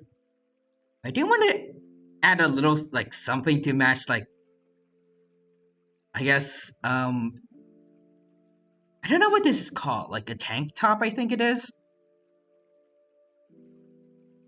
I don't know, some kind of special accessory. But also, let's see. Also, King Pig says big gifts. I am big dino. Very big. Also, Quadra says, I'm sure Dea is usable, but god, why? I agree, I think if you take the time to build them up, any character can be viable, but some characters will always be more fun for some people to use than others. And I don't feel like Dea's kit is the most fun.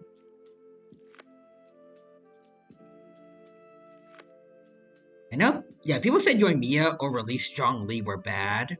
At least, yeah, they had their own niche. Dea is incomplete Raiden in terms of kit. Yeah.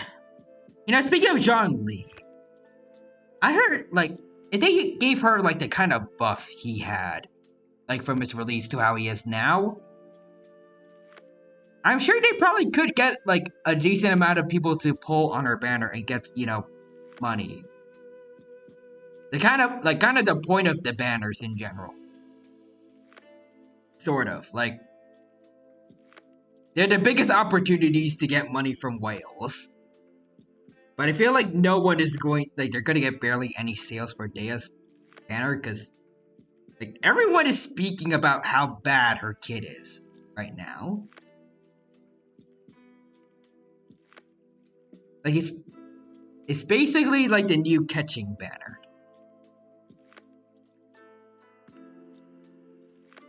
I would say also Yoimiya banner because I think her first one also sold pretty badly, but like people are like I feel like a lot more people nowadays are like in support of Yoimiya. Like saying she's good, but like she just has really poor like placements for her banners.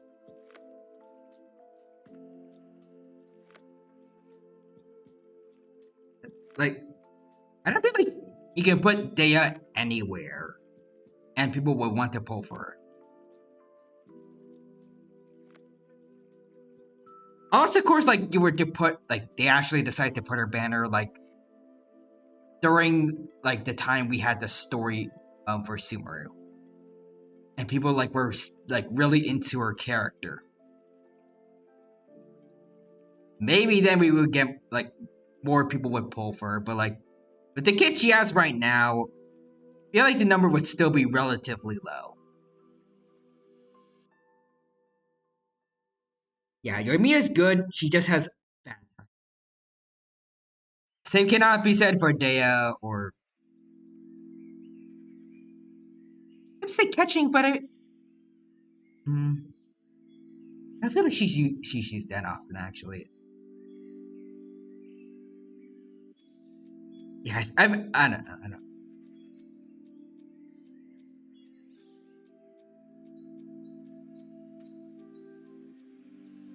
But yeah, I feel like if they took the time to fix Yoimiya's kid actually, like for real, instead of giving her a nerf, they could have turned all this around. But for some reason, they've decided not to. These banners are super weird because no one really stands out for super huge sales, except maybe Shenhe for how long she's been gone.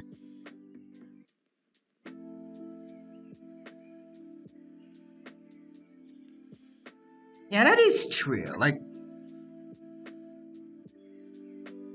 I don't know if like how many banners there's really right now that people are really hyped up for except Shenhe. I mean, Hu Tao being rerun like right now, I'm sure there's a lot of people excited about that if they haven't already tried pulling for her again. But like after this, there isn't really much like to get our hopes up for. Like, I'm going to be saving up Primos for a very, very long time. Well, Primos and Fates. Probably until there's like a new character that I'm actually interested in. And then it'll somehow eat away all my Fates and Primos. Like for probably the next couple of months, I think I'm good to go. Like I'm good to just keep on saving and saving.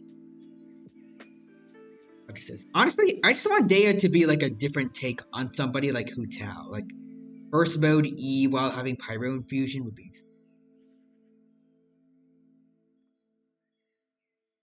I feel like something that could be kind of cool is like her nickname is like the Lion of something.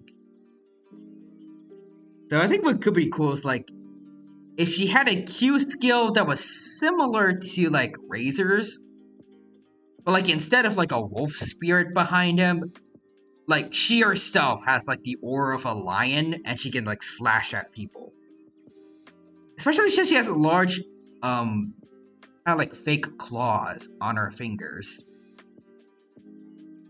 like I think those were the first things that we saw of her in the story. Like I remember like she thought we were like trying to kidnap Dunyazard, and like she had her like claws right behind us.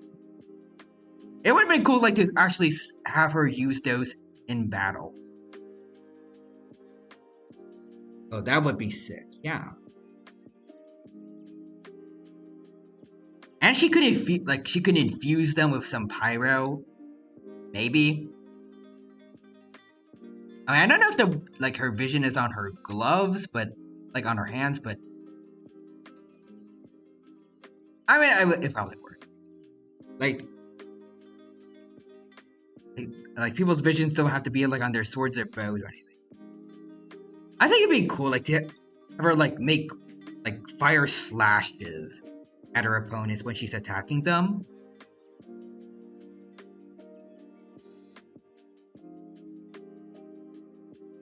I don't know how long it would like.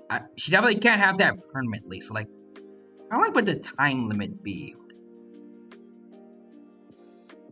I guess maybe it could be like Child's E skill, where like it could go on for a while, like 40 seconds or so, but after a while, like maybe after 50 seconds, it'll stop, and then you just have a super duper long cooldown.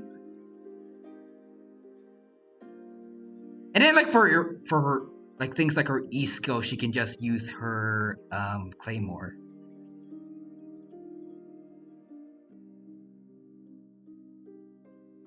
I did hear like from what I've seen, I think the ultimate skill that Daya has right now does look pretty cool. Like it looks very shonen, I guess. Like she swings her claymore and then like everything's like a blur of like black and white.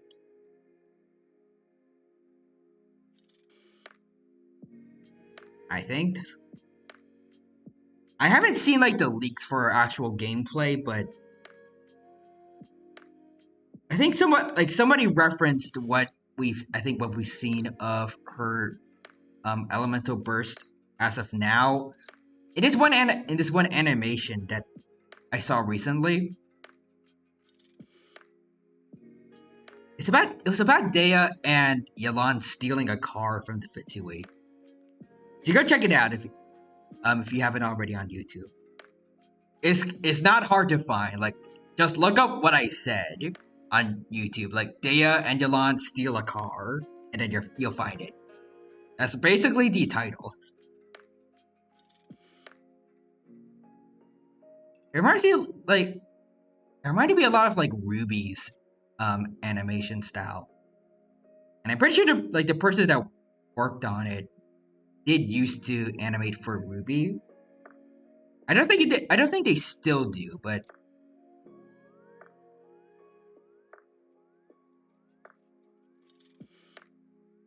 also Jonathan Aldrich says large dino, yes. I'm large dino because someone did the big dino time redeem, so I am big dino now. And also see the surprised fish face there. And also Quadra says, I don't think Daya's skills are an issue. I think it's the scaling and effects of the skills. Yeah.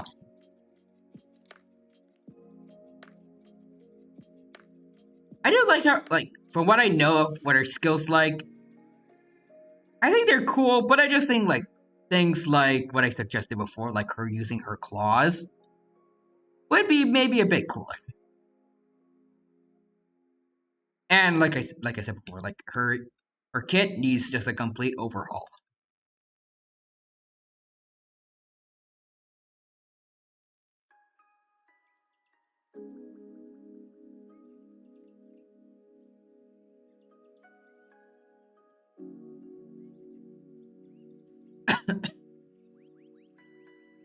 And now that I think about it, are there any more, like with Daya coming up now, are there any more characters from from the Sumeru story that like are supposed to be playable, but like aren't yet. Basically, what I'm asking is, are there any more Sumeru characters that are kind of like Baiju? Like we've seen them in the story, and now we're just kind of waiting for their banner to show up. I don't know. Like both Al-Haytham and Dea took a very long time to show up in game. Even though we saw them very early on, like in the Sumeru story.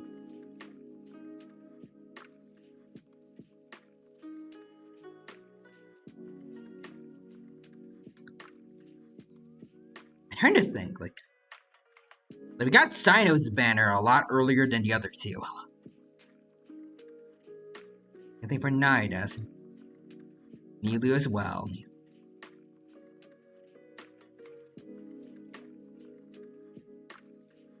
Technically, oh right.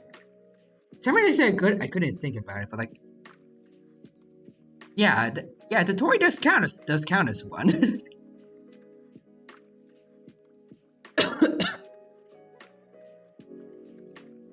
Huh. Alright, but also I see Judgment Ultra says we're back at dinosaur tail vibes.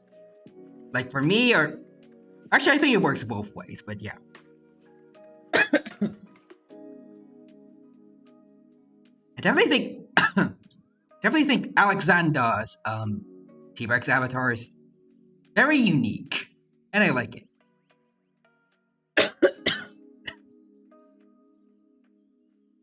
There's something about like a gym bro T-Rex. I just really like the look of it.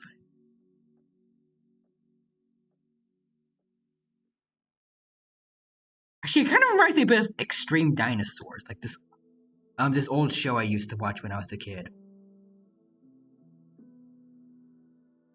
Also, actually, Quadra says, you know, they're just gonna make a new 5-star for her to fix her. They're just gonna pull an Amber, I'm guessing, like people are saying, like, make her better. Okay. Just make a better version of her and then just leave it at that. Like, there's just gonna be someone new in Fontaine who also happens to be a Pyro Claymore, and then people are just gonna call her the better Dea.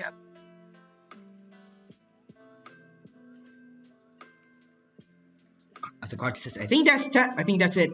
Yeah, minus the Tor. For some reason, I completely forgot that Sumeru was the first time we ever saw the Torre. Well, like in game at least.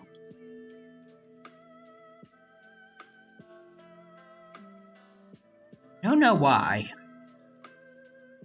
It was a big deal for like everyone else playing the Sumeru story. For some reason, I just forgot. So, I've heard rumors of a new 5-star Geo character, which finally, yeah. It's been too long since we got a new Geo character. I think you said I think we talked about this before, and like you said, the oldest one, like not the oldest, but like the newest one was like I think Goro maybe. Like someone relatively old like that.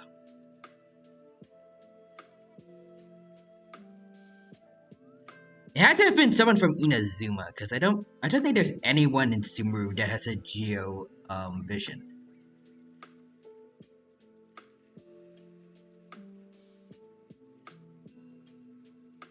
Yeah, I think my current guess is that it's Goro.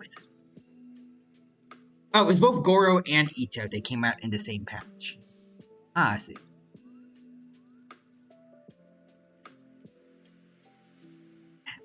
Wait, so Ito was like tied with him for the last?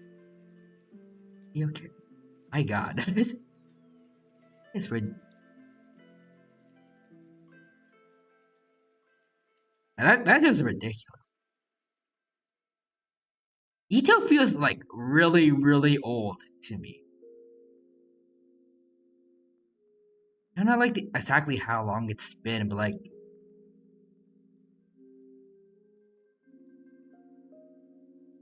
no. Also, Ito had a rerun before we got a new Geo 5 star. Well, I mean, you know, two Itos in a row ain't that bad. Like, I would approve that. I like Ito, but I feel like there should be some more Geo characters. It's like after wait, two reruns actually. So three Itos in a row. I mean, again, like I like Ito. I think that's well deserved. But also, like, it also kind of feels like after they got Sumeru and we finally have Dendro characters after so long, they were like, okay, we need a new element to neglect since we're going to pull out all the Dendro characters we possibly can. And then they just looked at they looked at Geo and it was like, perfect.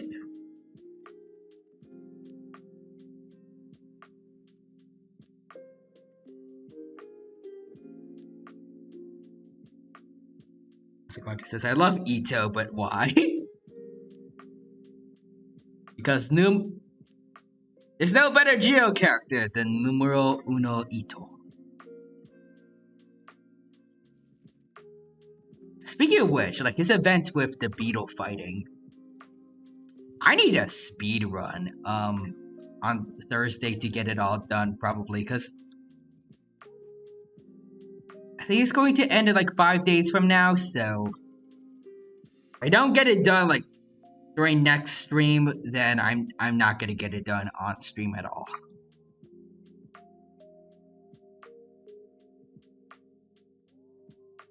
Roger says copium that Geo will be buffed with Hydro for Fontaine. I doubt it. Unless they decide to come up with like a brand new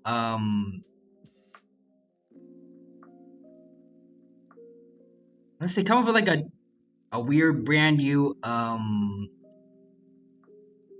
like elemental reaction just for water and Geo. I think it's happening. And everyone knows that Geo has like its only elemental reaction is just crystallize. And that's about it. Actually, we'll say though, like an erosion skill could be elemental reaction could be cool. But it did not go for that for some reason. Also, Quadri says, just an FYI, next patch has a lot of event content. Just a warning if you need to stream more Genshin. Well, I have been hoping like to get more, like to see more content for Genshin so I can play it more. Like I was kind of worried after like the Archon story is now that the Archon story's over, that like we might be in like something of like a drought of real content until we get Fontaine. Outside of things like the Lantern Rite Festival, like where there's big events that are absolutely going to have like some interesting story.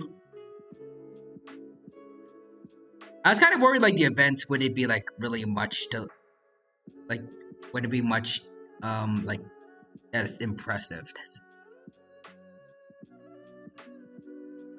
But they like to my surprise and delight, they did prove me a bit wrong with like the new Ayaka events and actually I was gonna say Lisa's new event, but like it was pretty like shallow on story.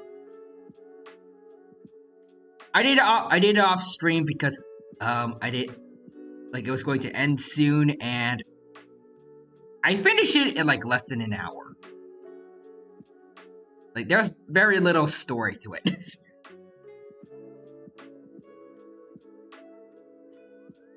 But like other stories that Genshin have had recently, they were good.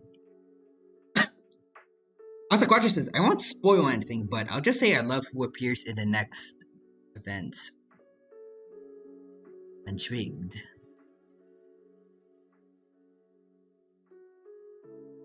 I'm pretty sure it's. I was gonna say, like, I'm pretty sure it's not going to be the Radish Child, because I feel like Naido's been shown. Wait, I say like Naido's been shown too recently, but I'm not exactly sure about that. Plus, she didn't get to show up, nor A during the Lantern Ray Festival. Even though there was a promo like showing all the Archons together, only Venti and Zhongli were there. So maybe we could get something where A and Nahida interact. Like maybe Nahida said in the past, I think, that she wants to try and like interact with the other Archons, like how Archons from the past once did. Like they used to be fairly close to one another. Maybe she would want to try to like contact A first. Especially like since A is kind of in the process of like changing up how she runs Inazuma and is like trying to mellow out. It's like becoming overall more laid back. I think it could be interesting to see like Nahida like interacting with A as she is now. And maybe even like providing some wisdom if A needs to, like if she's met with something like I don't know, like dealing with some kind of issue in Inazuma. Like I feel like Nahida could suggest something that could help her out in the long run.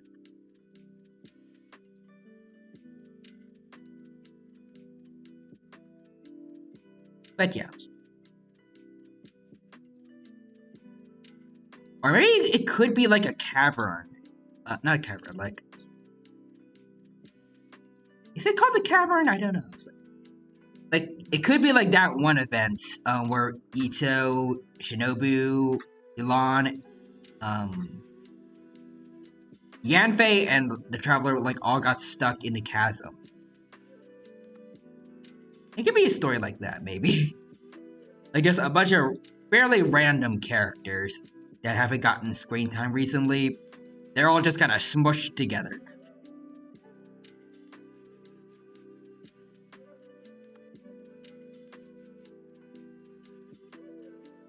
I think that could be interesting. Quadra says, spoilers. Tai appears in the events. God. I'm in Genshin. Well, I mean, I'll definitely be trying to like play the next event, so I should be there. Hopefully. Assuming things don't slip up with like how I choose to schedule my streams. They try to like have some variety, so it's not like too much Genshin or like too much Digimon.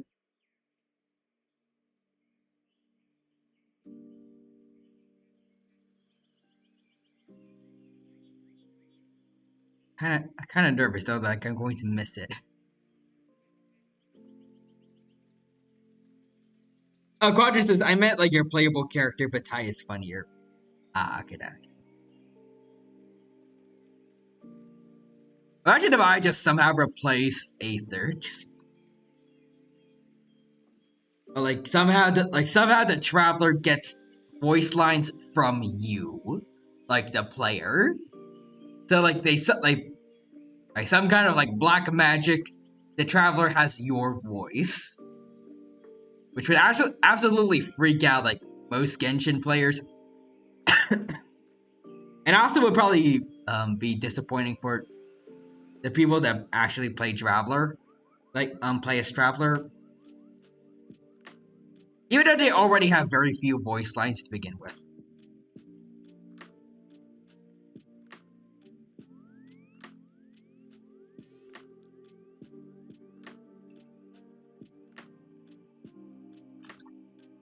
Squatcher says that would be weird for male players who use Lumine. Oh, true. I think people like Tectone, like they play as Lumine, right? So very very weird. There are female players who use Aether.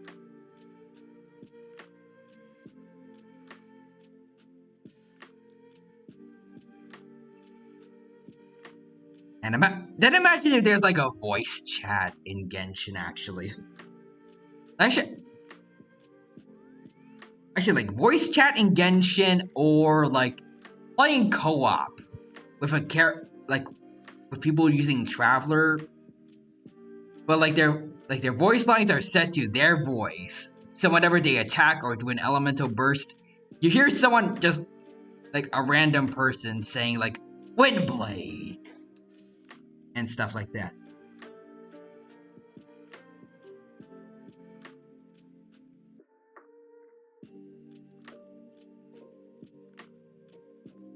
How did I say that? I feel like that would actually be like a fun feature to have.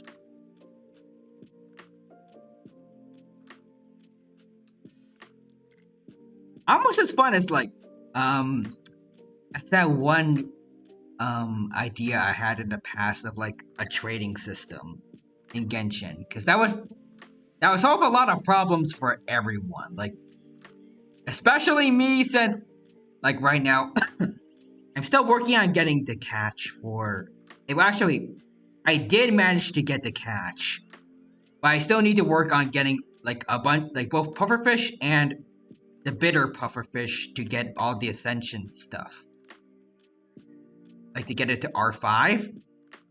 If I could just trade someone who, for some reason, has a huge amount of pufferfish for no reason, that could, like, I could just get everything I need for the catch to get to R5 straight away. Or for people who get characters that that have like ascension materials and stuff a lot later in game, but like they're just a starter. Like someone who's still in Mondstadt and can't go anywhere, like pulling for like Alhaitham, and they can't get anything from Sumeru yet.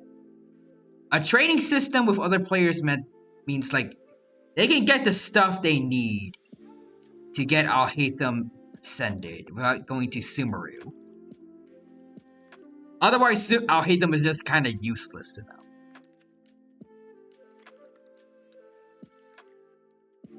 Plus, I mean, if you can also collect constellations for characters you already have, those can make, like, you already have up to C6. Depending on your luck, you can make a bank for a certain, like, from doing some trading. Like, if there's someone who happens to want Chi-Chi for some reason, and you have, like, 135 Chi-Chis, like, in your bag, and you want to trade them off, and you're, like, you can get a, like, I don't know. Like, in return for them, you could get something that you really, really need. Also, Quadra says, yeah, certain VAs play Genshin, so, like, Aether's VA at Aether's VA.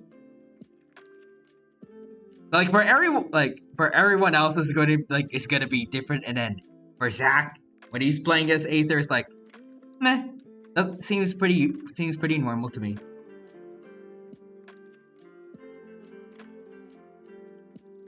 Also, Quadra says, I'd give my extra Hu Tao for Yalan. Yeah, I think... yeah, like, I think being able to, like, trade characters...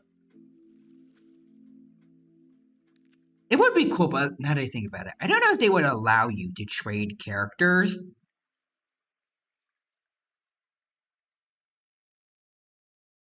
I don't know, it's like, says you can't, like, turn off constellations or anything like that. I don't know what you get after you pull someone and, like, they're already at C6, but... like, whenever you pull a character's, like, it's pretty much fixed. like if you pull for that character, you have them. You can't sell away Bennett because like you got him at C6 by accident. Like he's just like stuck that way forever. You're like you can't sell away a level 1 Diona that you just pulled. You have to like just have it there.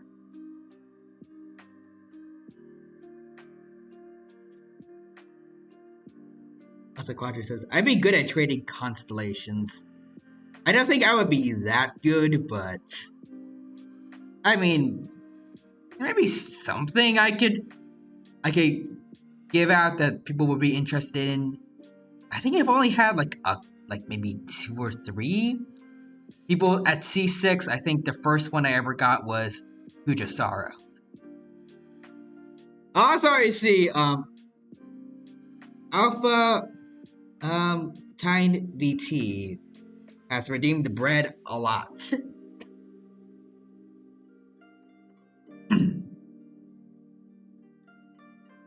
Brad. Brad. I'm gonna come up with different voices for the last 3.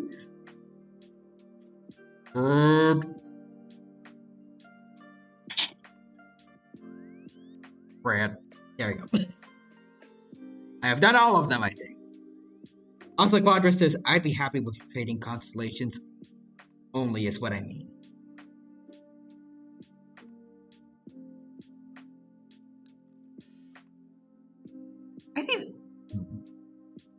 I don't know if MiHoYo would ever do that, but I feel like that would be good. That would be a good idea.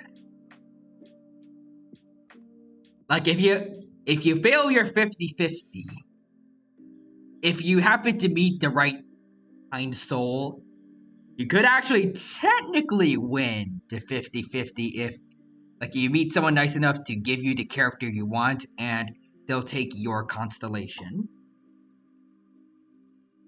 Like if you try pulling for like Shenhe for the next banner, but then you get Chi-Chi. If you look around long enough in the trading system and you find someone with a constellation for Shenhe and they're nice enough, they'll give you your Shenhe for Chi-Chi. And then you'll just have Shenhe unlocked if you didn't have her already. That would be really cool. And also, Quadra redeemed Hydrate. Thank you for that. So drink some water.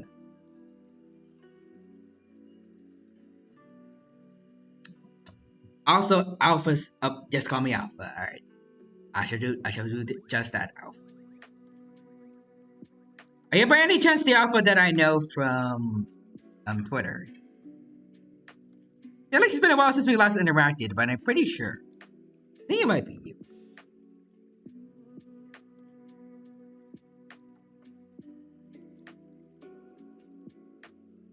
Have we gone on adventures before? Like over on Twitter.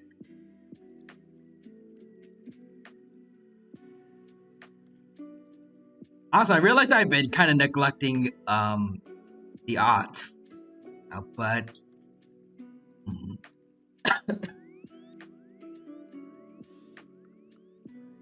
not sure what really to do right now. I said I wanted to do something for Alexander's T-Rex, like something to do with like gymnastics. Yeah, like maybe like this. I don't know what to do.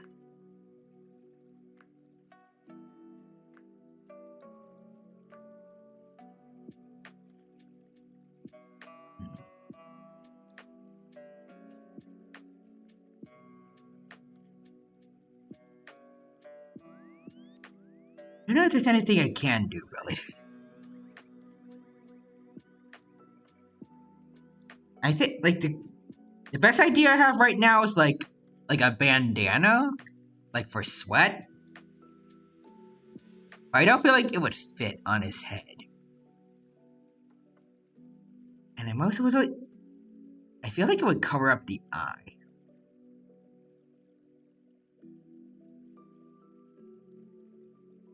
Yeah, Quadrus is a sweatband. Hmm. Maybe if we let's say like if we have it around the eyebrow ridges, but then like yeah, like we can't have it behind the eyeball.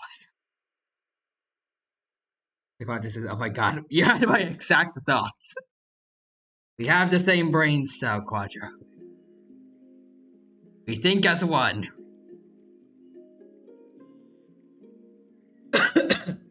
And then we look for sweatband. Hmm.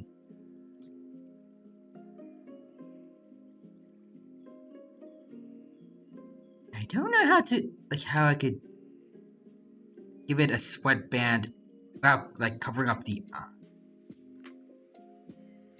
Or making it too small. Actually,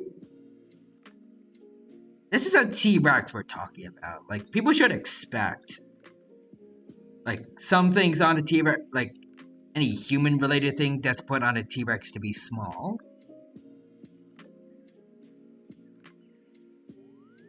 Let's see. How did I do it? Like, if we have it around the eyebrow ridges, so it looks like it's using them as an anchor.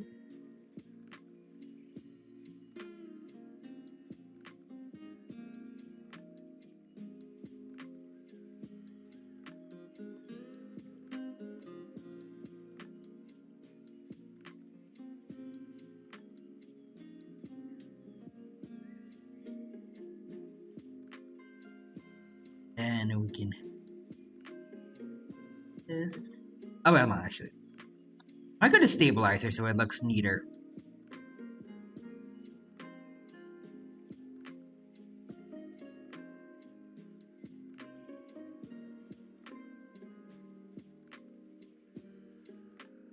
And there we go. I think that looks alright. Alright, there we go. Should I also make the sweatband blue or actually no? I'm gonna make it the same color as his tank top, which I think that is. You can let me know if it's not actually a tank top, and like right now, like what it actually is.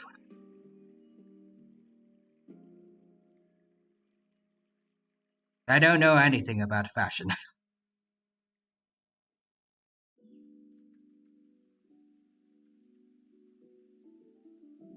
Slightly goes over the eye, but not that bad. I'm fine with it.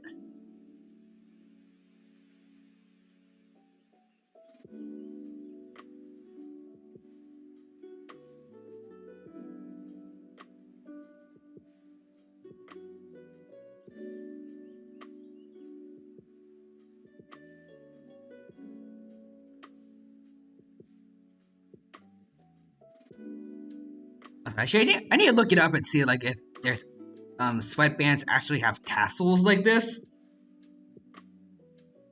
I just added these because I thought they'd look cool. I feel like it reminds me a bit of like a ninja mask, but I don't know if like sweatbands actually have these things.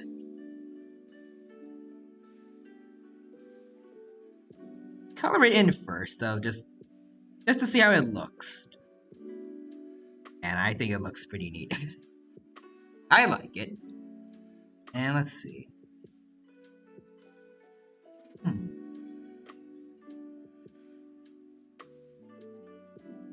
Okay, so most sweatbands, for what I see, don't have that, but hmm, should I get rid of it for accuracy, or should I keep it because it looks cool? I'm leaning between both.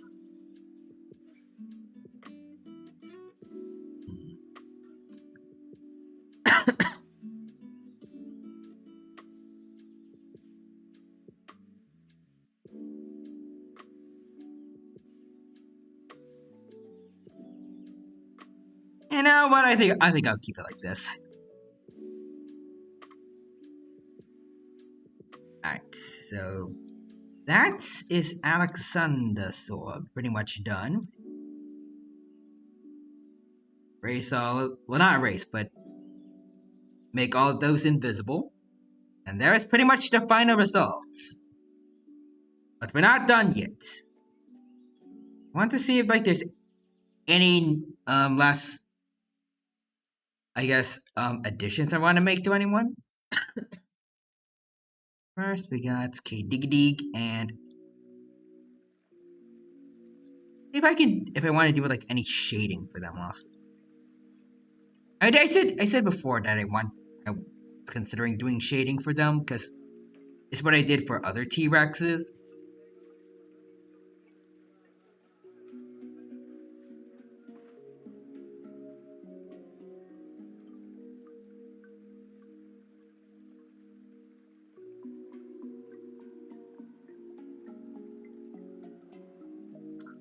So I think his head feathers look pretty good already.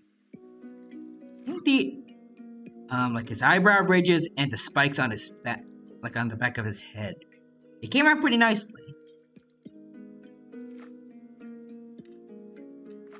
I think overall he's good. Going to get you a little bit of shading. Okay, dig dig. But I'm really bad at shading, so it's going to look like this instead. Like just a little, like just grab some black, and then just lower the opacity like heck to make it look like they're shadows.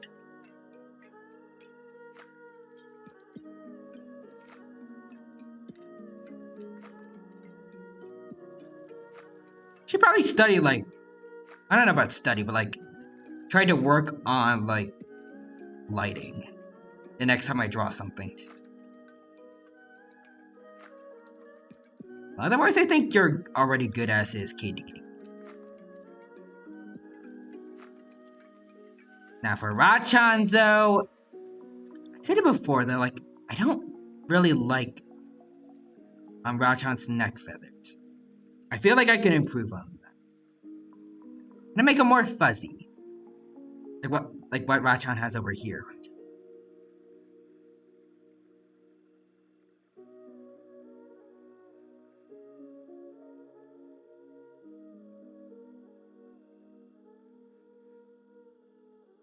Go. We're going to remove this. Remove the coloring for, yeah, right there.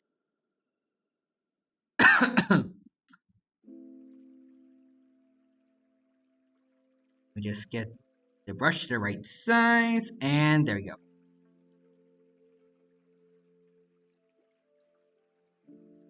Alright. This time around, yeah, I think I'm gonna try doing it without the stabilizer. I feel like I'm better at making floof. I'm just like drawing it on my own.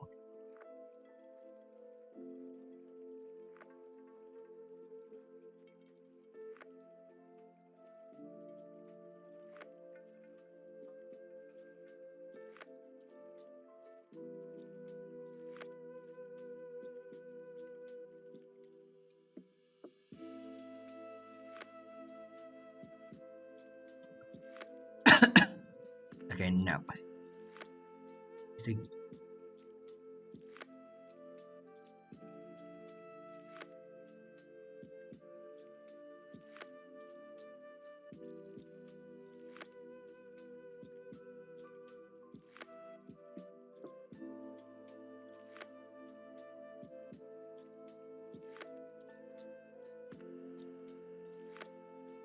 Alright. You got it? You got it this... No. Actually, no, hold on.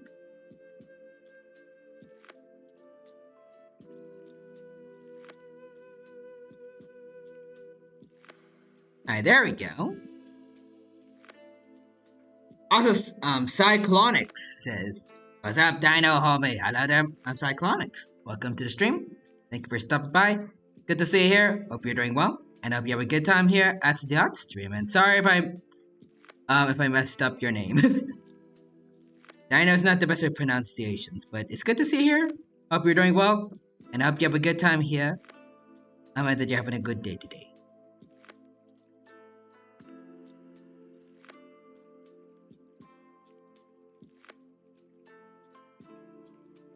I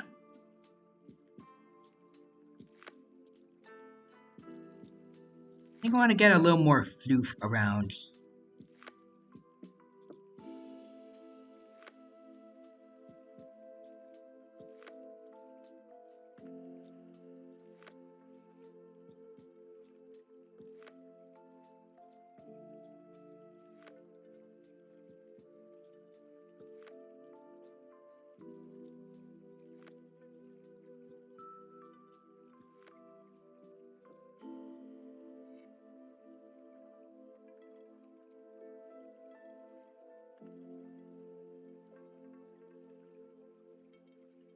Hmm.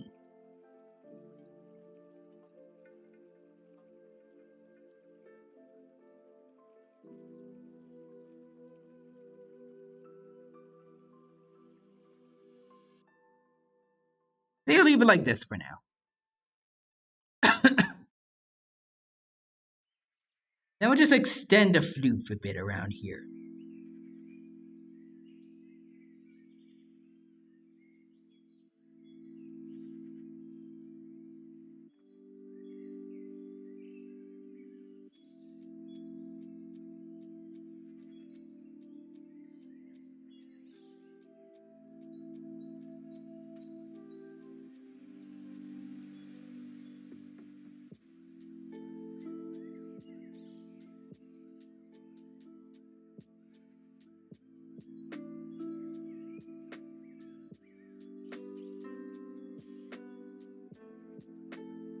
Hmm. Say so.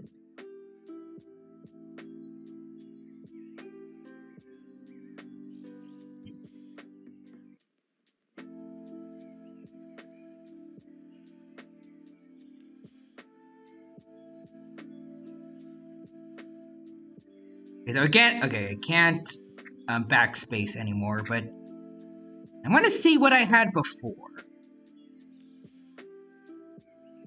Cyclonic says, "Yep, I know it's been a while." Because usually you see me on Twitter.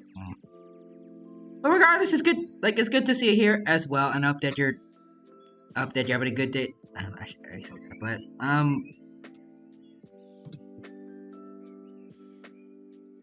can't think. But it's good to see you here over on Twitch this time, and I hope that you're doing well today.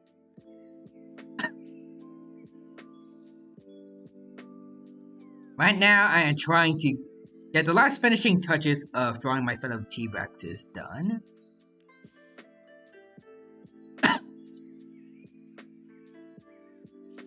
This is what I had before. What I want to improve on.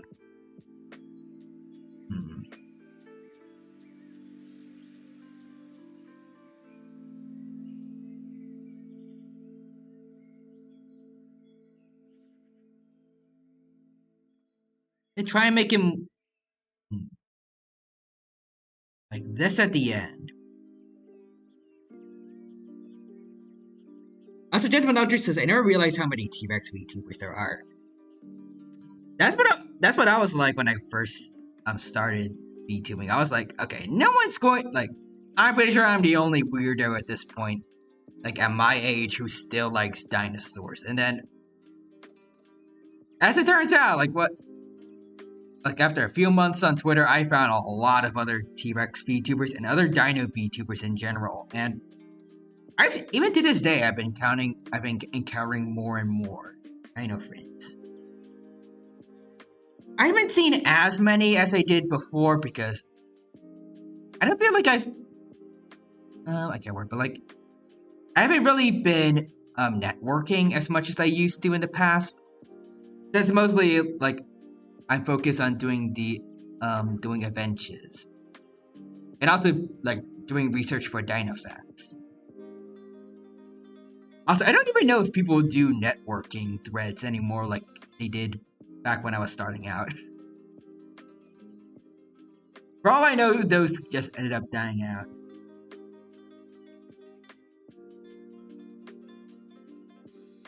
And I actually met like quite a few people, and I was just like back in the old days of VTubing for me.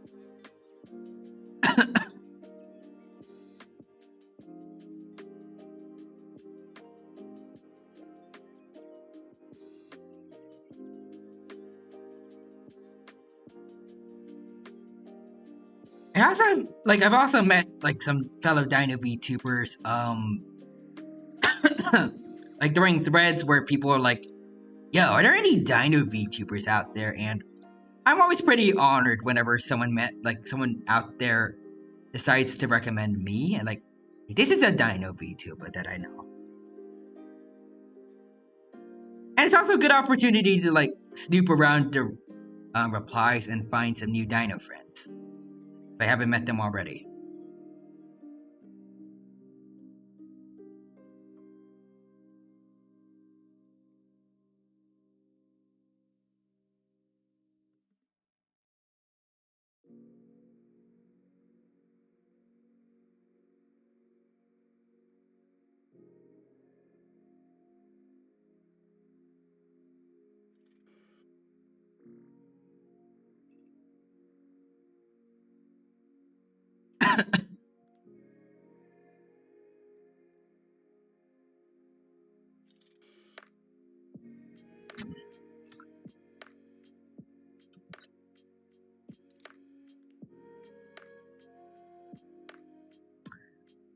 If I get, let's see,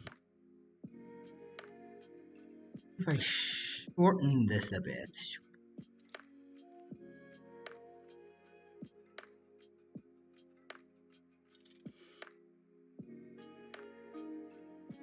I think I need to get rid of this bit here.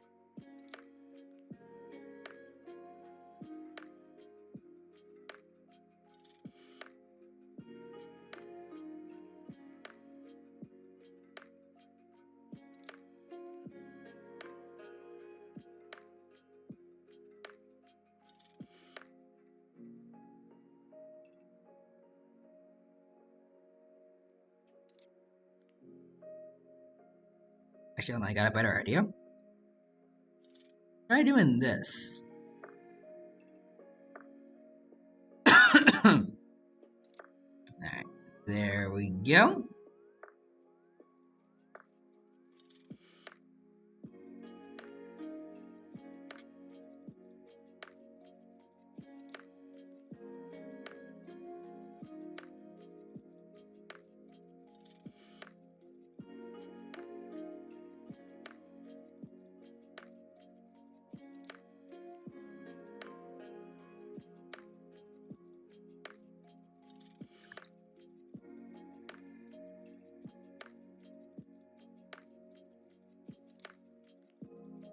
Okay, I think this is good.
I don't know how, like,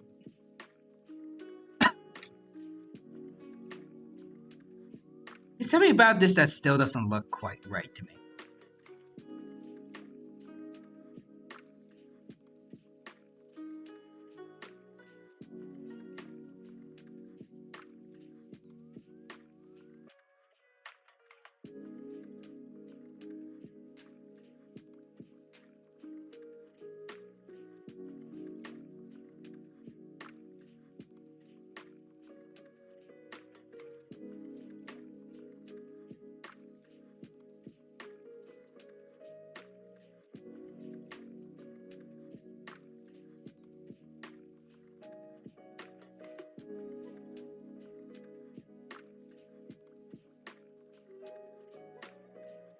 Alright, there we go.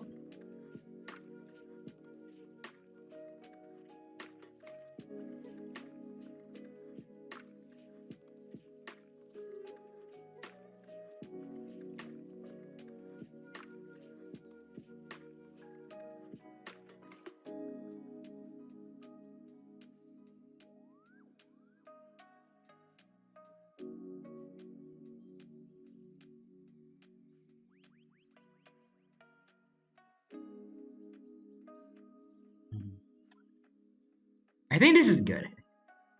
Alright. Let's color it all in. Get rid of this. Alright, here we go. Get all on. But make sure I didn't like do it on the wrong layer. I think it's fine.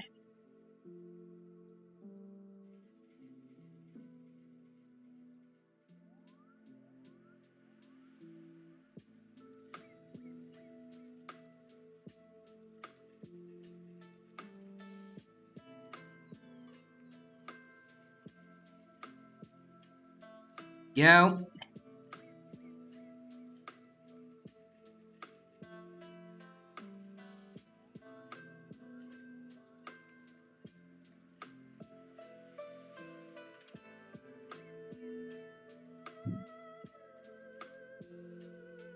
Alright.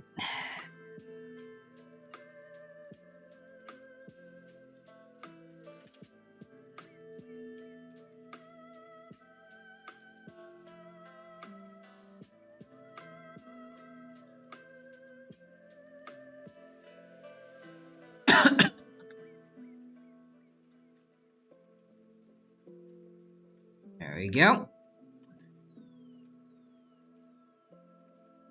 We gotta do these.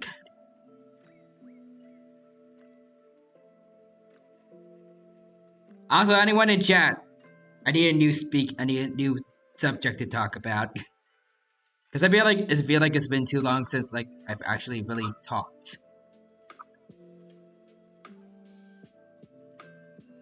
I'll take any suggestions.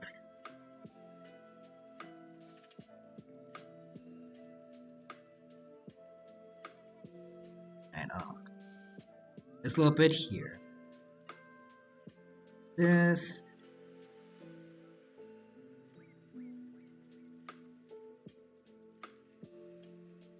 There's quite a bit left to do.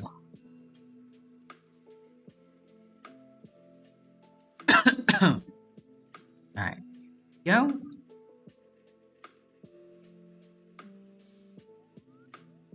I mean, everything, like, what I was talking about before, it started just from, I think it was John, like, recommending that, like, I talked about some movies I watched recently.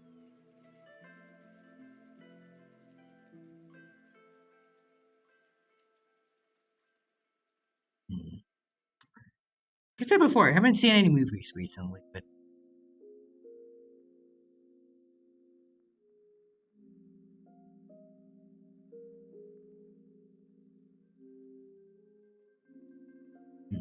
trying to think. I haven't seen any shows either.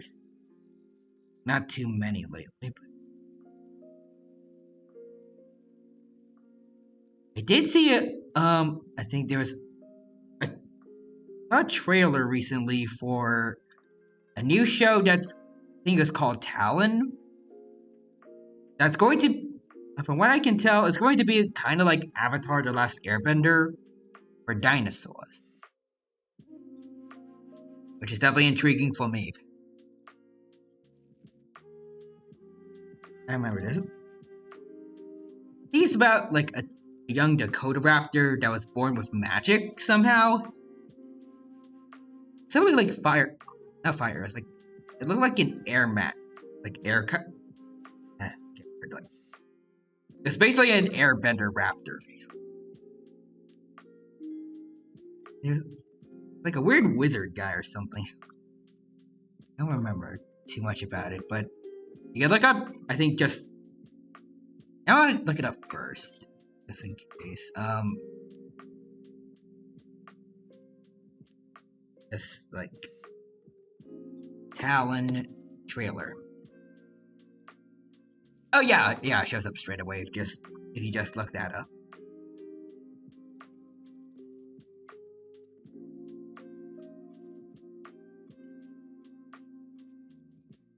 I have to say, I really like the coloring they chose for the raptor. And they have feathered T-Rexes too, which is a nice touch.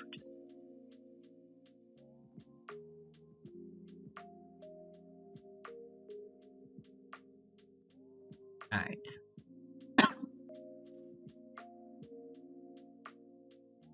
Yes.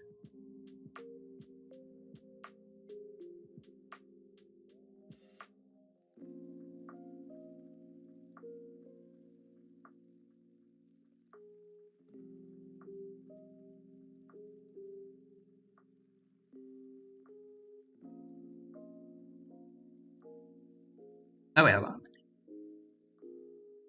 Let's get rid of this.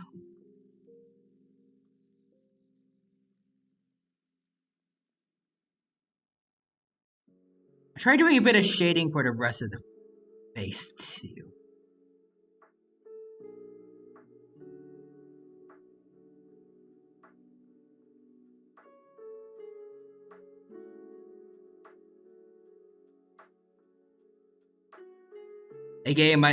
My kind of not very professional at all shading because I'm not good with this.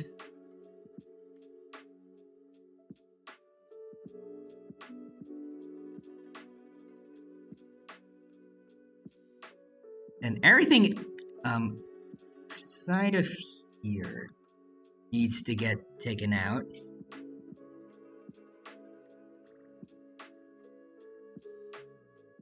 There's a couple outliers here and there. There we go. I think that's pretty much Rachan done.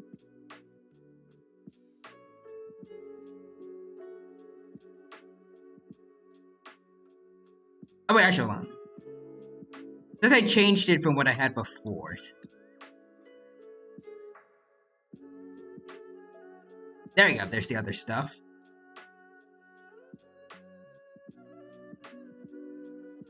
Need to copy and paste all of this.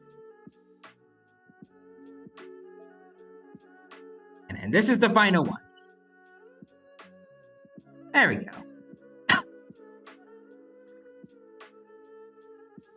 And then we have, let's see.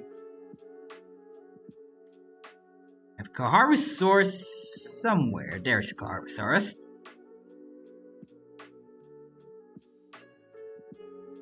I tried getting her a bit of shading as well.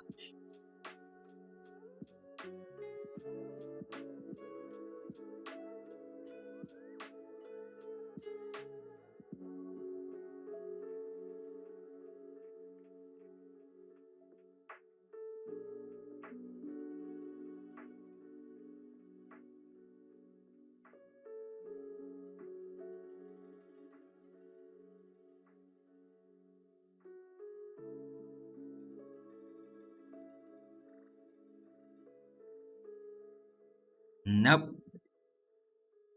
Not doing that. Sorry, opacity.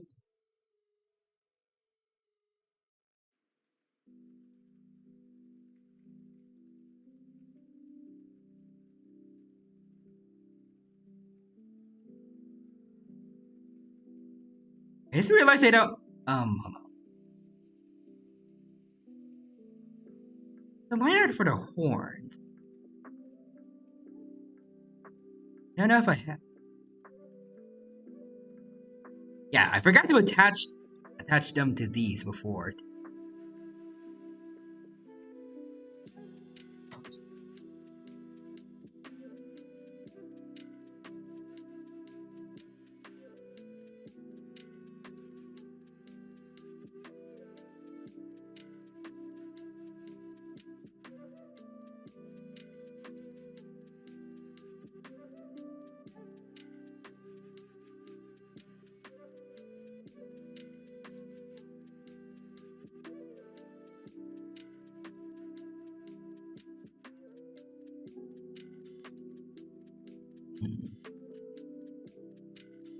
Alright, there we go.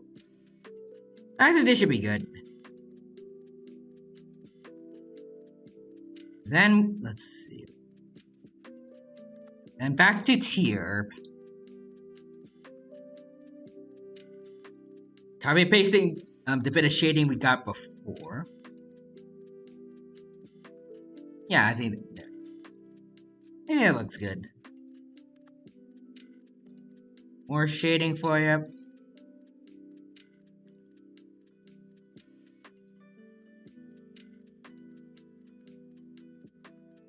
On here.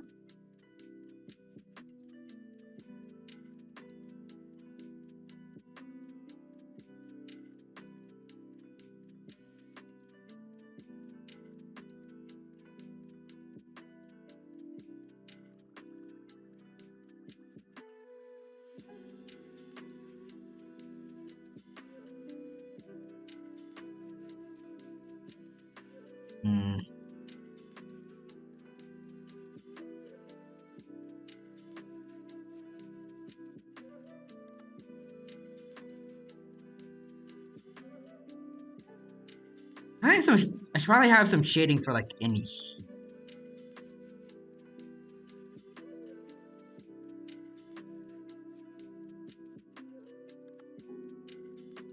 And there we go.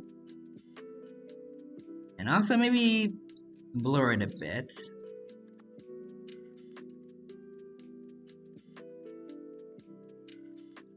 Lower the opacity a bit. There we go.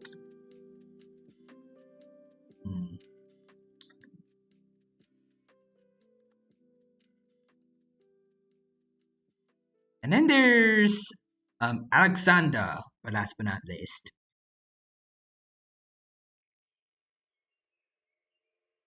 Alright, let's do a little bit of shading for you.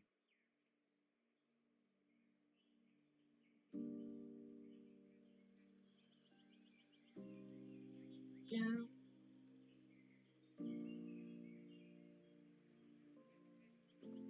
Lower the opacity quite a lot.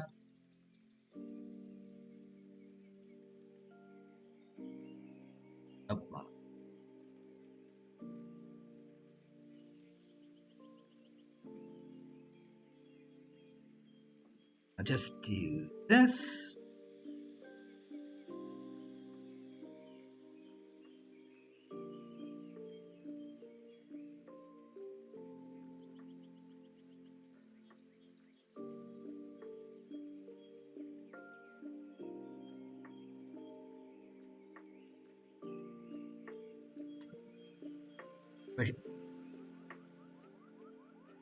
Shading for the mouth that we did just now for tier. I'm gonna bring that back. Over here. Alright, there we go. Oh, also the Gentle Eldritch redeemed hydrate. Thanks for that. I should drink some water now.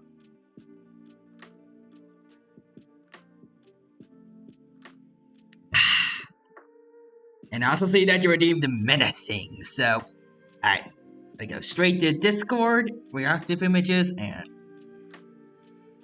let's see if I still have it. I think I should.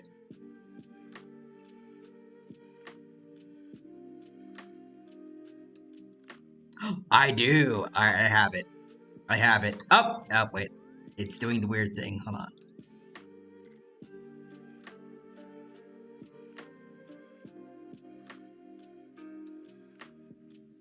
Nope, that's not the right thing.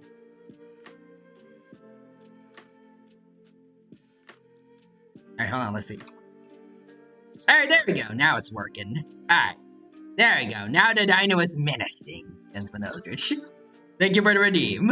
I hope that you like it. Alright. Let's see. What shall the menacing dino do? I feel like we've already done a lot. Like, I've already done everything for my fellow T-Rexes right now. What I can do still.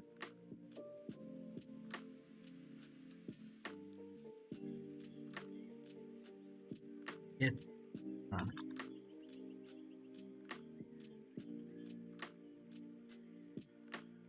what I can do is get them with their new shading all connected together. Alright, so that's the complete Alexander soul.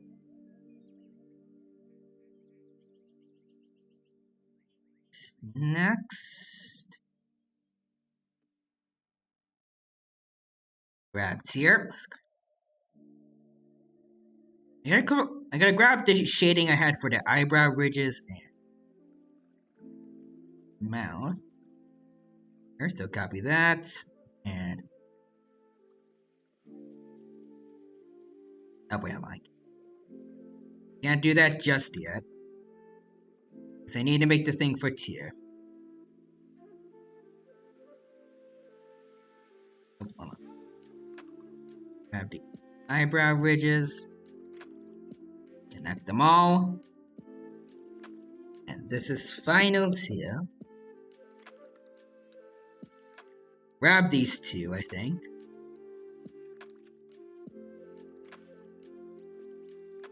Oh, and also see Jezebel Eldritch with the happy, I think it's like a swamp monster with a crown emote.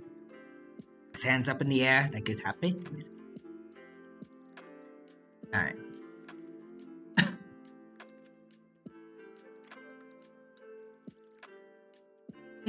I think she already has the eyebrow ridge shading.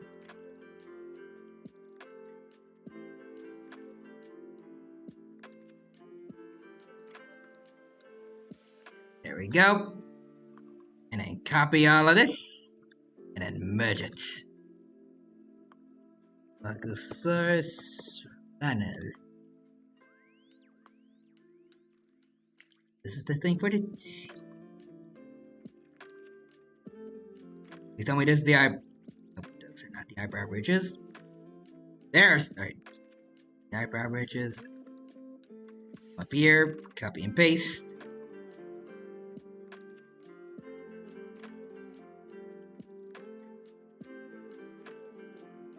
I think this is the new Rachan. Give her all this. And I might as well merge it now. Alright. That's on the final. Then down to KD. Get you these.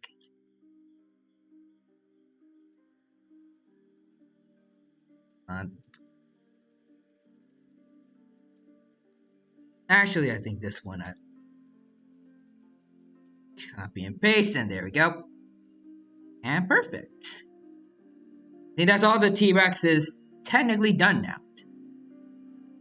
Oh, also see, Gentleman Eldritch says, can I interest you in the esoteric order of the of Dagon? I don't know what that means, but it sounds interesting. The only Dagon I know is that one specimen of Godzilla species from the Monsterverse. He only showed up in like one in like a comic.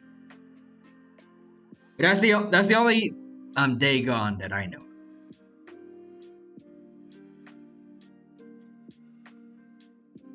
You're probably referencing someone else, but that's what I know. That's what I know the name Dagon from. But anyways, I'm just gonna get all the final T-Rex designs together.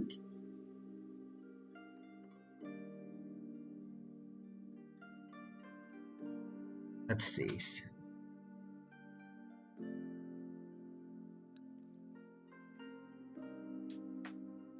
Does anyone got like one last look at all of them and see what I think? Alexander Sword, I think I like it. I'm wondering what he's gonna think of like the sweatband. If he recognizes that it's a sweatband and not like a ninja mask. Here, I think it looks nice. I'm half considering like if I should have gone a little more wilder with the feathers, but based on how he looks in his regular dino form, I think this is alright.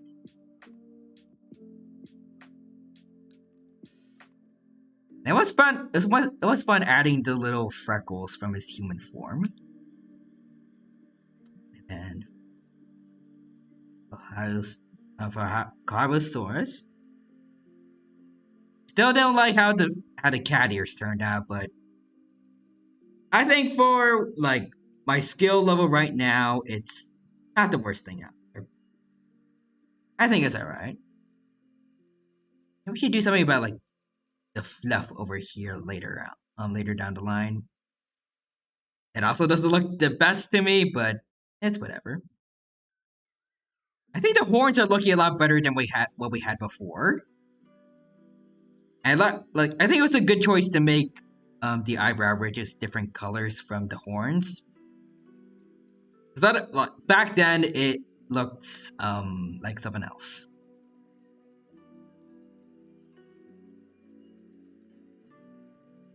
But yeah. Just want to make sure I put everyone back in their right places. Yeah, okay, I think I did.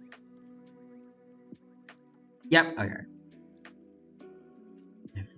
Rachan. I really like making her freckles and also having the stripes down here. Her mouth. But the feathers still in the end didn't really look the best for me.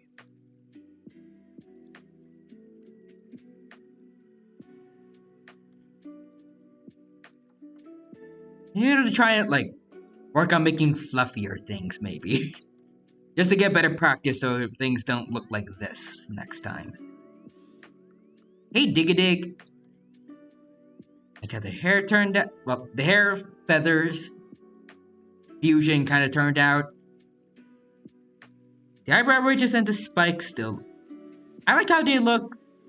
I think it works a lot better that they're the same color as one another than what I had for Koharosaurus. But yeah, I think that's pretty much it for now. And I don't really have anything to talk about either, so I guess we're done here for today? I guess so. Also see, Edmund Aldridge had a fish with purple fire hands just now. And also Father Dagon is a great old one. All fishermen must unite. And I'm a dino man, so not really a fish. But I support your cause.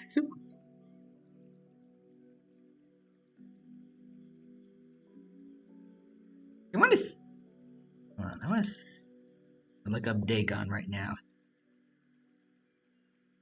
Oh, he is a fish. So he is a fish guy. I was thinking of Dagon from the. I already said it, but I was thinking about Dagon from the Monsterverse.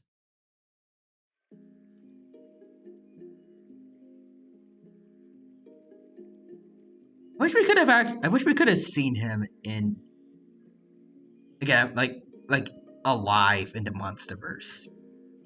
He was already he was dead during a flashback in a comic, but it would have been cool if like they could have used his bones to form Mechagodzilla, like during GVK, kind of similar to what they did with Kiryu in I think it was in Godzilla 2002.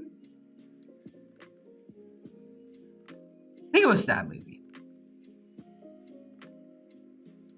I don't remember exactly when Kiryu first showed up. Actually, now that I think about it, I shouldn't be surprised that Dagon's name is from somewhere else. There's a lot of kaiju from the Monsterverse have names or other inspirations from like mythology. Like those that aren't from the Godzilla franchise already, like King Ghidorah. Like they have kaiju based on the Leviathan and the Behemoth from the Bible. I'm trying to think of like what others there are. Is Tiamat based on anyone? Tiamat was like a another kaiju specifically from the Monsterverse comics, but I don't think there's like any sea creatures actually named Tiamat. Tiamat's Godzilla. It's based on anyone. Oh, a goddess of the sea. Okay, that makes sense. God.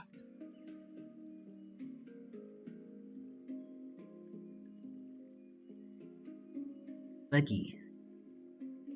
Awesome. And again. Also, Gentleman Eldridge says the dinos look good. I'm glad that you like them. Also, Rex, the Tyrannosaurus Rex, is here. Hello there. Welcome back, Dino friend. Good to see you here again. Hope you're doing well, and hope you have a good time here at the Odd Stream. Yeah, they should have saved the Ghidorah heads for Mecha King Ghidorah. That would have been awesome. Then again, though, actually, when you think about it, actually, no, I think. I was gonna say, like, I was going to say that Kong only chopped off the head of Mecha Godzilla to kill it. And that the King Ghidorah skull, and I forgot what the name was. In Apex Industries' like little lab place. It should be fine, but I'm pretty sure Mecha Godzilla, like the first thing he did when he got sentience was destroy that area, so I don't know if the skull is still intact or not. It could be destroyed, but I think, according to the novel at least, there was somehow also a second skull inside Mechagodzilla, which is what they used to, communicate with the mech, since King Ghidorah's skulls had to, communicate to each other using telepathy. Maybe that skull is still okay? And they could, someone could use that to get Mecha King Ghidorah? I don't know.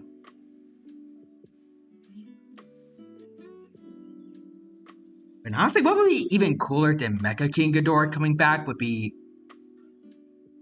they acknowledge that King Ghidorah is an alien in the Monsterverse, so...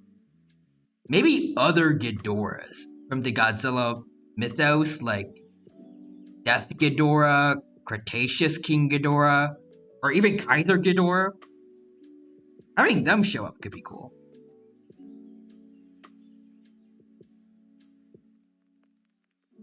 I mean, they have Mothra in the Monsterverse too, so other versions of Mothra that fought those other Ghidorahs, like Mothra Leo, they could show up in the Monsterverse. Like, Mothra died in King of the Monsters, and she laid an egg before, so that is the perfect opportunity, to have that egg hatch into Mothra Leo.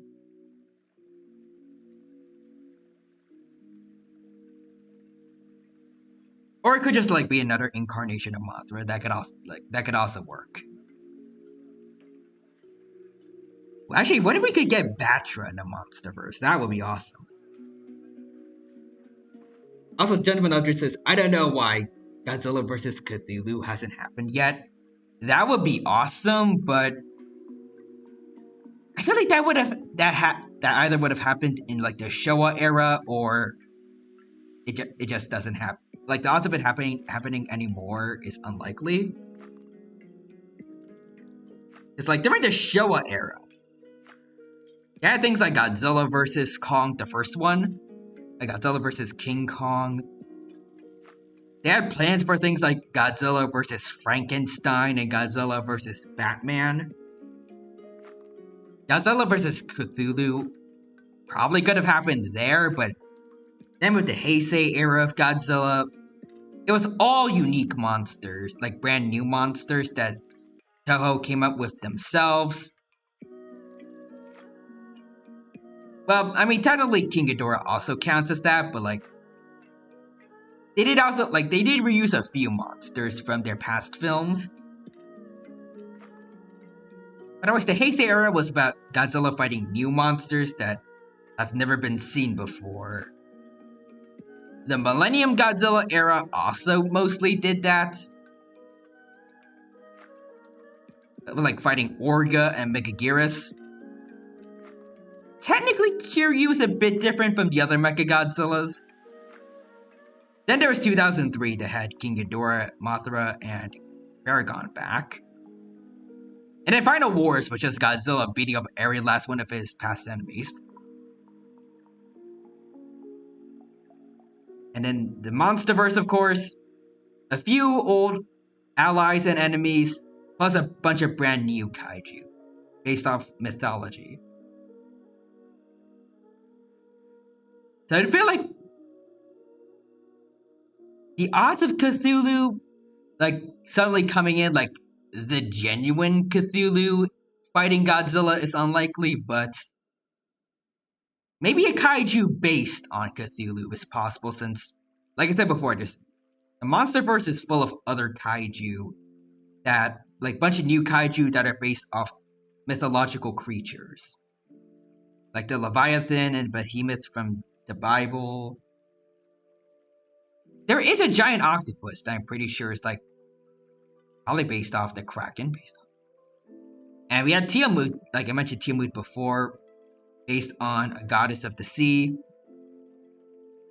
There could be a kaiju out there that's similar to Cthulhu.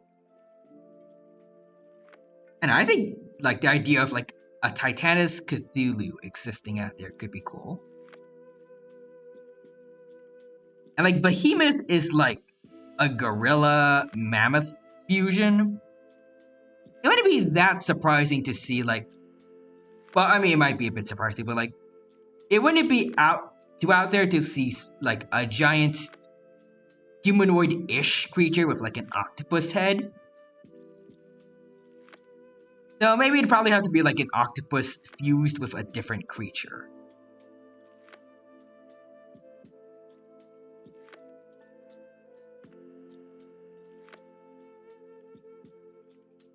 I don't know why, but, like, for some reason I think of, like, maybe a crocodile with tentacles on his head. I don't know if that would be a good idea, but it sounds like a cool creature on its own, at least. And maybe it could have fangs on the side of its mouth like Biolante did. Also, I'm missing a bunch of messages right now. Rex the Tyrannosaurus Rex also says, all I know of Tiamat is the D&D monster, and the skulls weren't destroyed. Okay, so in the novel, it said that Madison went into the room to find Ren Sarazawa, but he wasn't there. But the skull was still there, and the skull in Mechagodzilla wasn't destroyed. I've also heard a theory that Ghidorah possessed Ren as well as Mechagodzilla. I did hear about that theory, actually. I think in the novel, it was said that Ren was consumed by Ghidorah's consciousness. And I think also Mad Pat said that, like, it was possible he was going to, like, take over his body, and, like, there was some foreshadowing that it was going to happen, but might have gotten cut.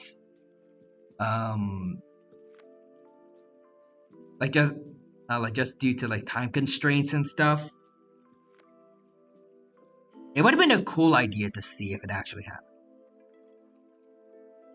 Actually, I think it might have been planned, but because people were, like, they were kind of iffy about the future of the Monsterverse, they didn't try to set up any sequels with Godzilla vs. Kong, and I think that's why they didn't have a post-credit scene. Also, Rex the Tyrannosaurus Rex says, I also seen a video of the different possibilities of Ghidorah returning to the Monsterverse. And one of them was making a new kaiju using the Hollow Earth energy. remake Ghidorah into something like Kaiser Ghidorah. Was that from Goji Center? Because I'm pretty sure I've seen that video. It might have been them.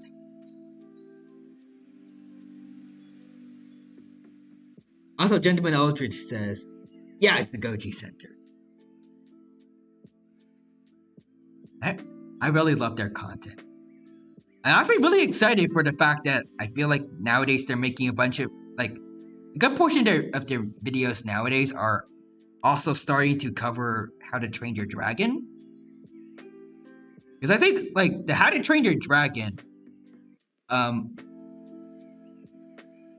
like, biosphere, I guess, but, like, like, all the dragons in How to Train Your Dragon are, with, like, a few exceptions from some bad shows, they're all really well-designed creatures, and it's good. I guess it's, like, kind of cool to see, like, what their killing capabilities are like with Goji's videos. I will say though, like, their one video of Toothless versus Godzilla, that was a bad idea. I don't think anyone was rooting for Toothless against Godzilla. I do feel like it would be cool to see them interact in some way. Even though it's unlikely. Like, since they both have, like, Toothless with his alpha mode and Godzilla just kind of being Godzilla. Like, they both have the thing where, like, they have back plates / spines that glow blue. They fire off, like, kind of laser attacks. I don't know if I could consider Toothless's plasma blasts a laser, but close enough. They have quite a few similarities. They probably couldn't do it, but I could see the Night Furies being, like, an offshoot of the Godzilla family tree. Kind of like Doug. Actually, I could totally see, like, Night Furies and the Hollow Earth Lizards, aka Doug, like, chilling out together in the Hollow Earth.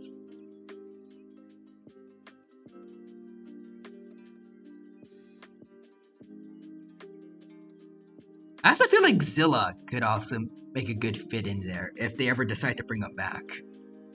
I know some people have said, including Goji Center, I think, or maybe it was Dangerville, but, like, I've seen people suggest that Zilla could make, like, for a good addition to the creatures in the Hollow Earth.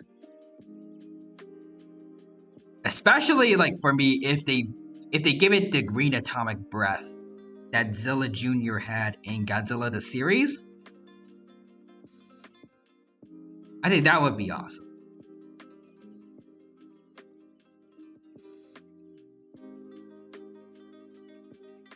Also, Gentleman Eldridge says, will we ever see Hedorah again in the Godzilla movies? Or Jet Jaguar? Ghidorah? Actually, maybe. With how the Shin, like, I don't know how Shin Ultraman is, but with how Shin Godzilla is, like, with, like, the overall depressing message and tone throughout the movie, I wouldn't be surprised if they made, like, a Shin Hedorah. Like, to talk about, like, how bad ocean pollution has gotten over the years, and how oil spills and everything could maybe create a monster like a brand new kind of Hedorah. As for Jet Jaguar,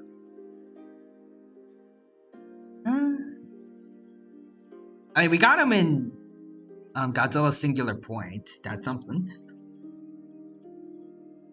As for the movies, though, well, actually, we got Shin Ultraman, like I mentioned before. Depending on, like, the tone of that movie, we could get Jet Jaguar maybe, in, like, his own standalone film. But, like, with the MonsterVerse, I don't think Jet Jaguar could really fit.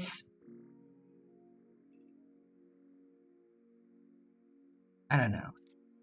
Like, Apex is destroyed.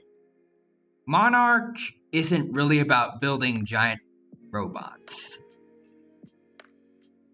So, I don't know, like, who would be able to make a Jet Jaguar?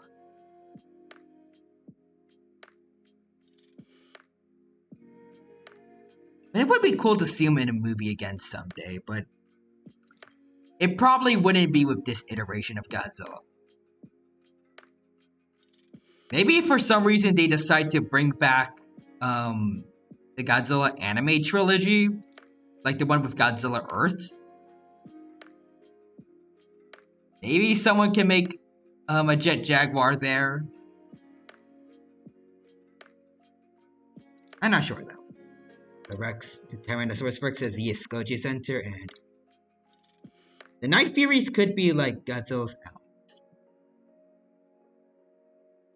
I think that could be interesting. I was gonna say, like, I don't know how much of allies the Night Furies would really be for Godzilla of all creatures, but then again, like, thinking back to the past How to Train Your Dragon movies, Toothless was able to knock down the Red Death with just a couple of his shots, and heavily damage his wings.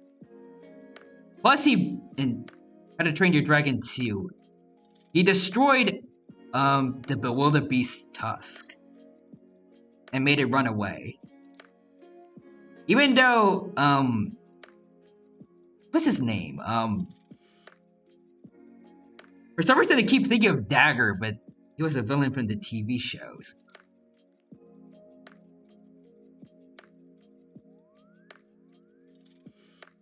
What's his name? Pretty sure it started with a D.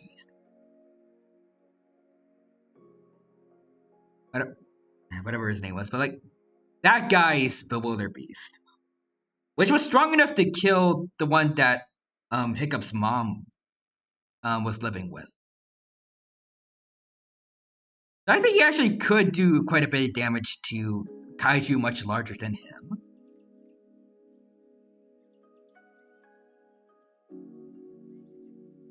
Yeah, I feel like I could see them like working with Godzilla with at least with casual monsters. Like, I think in the comics once, I think his name was Skelia, a new spider kaiju.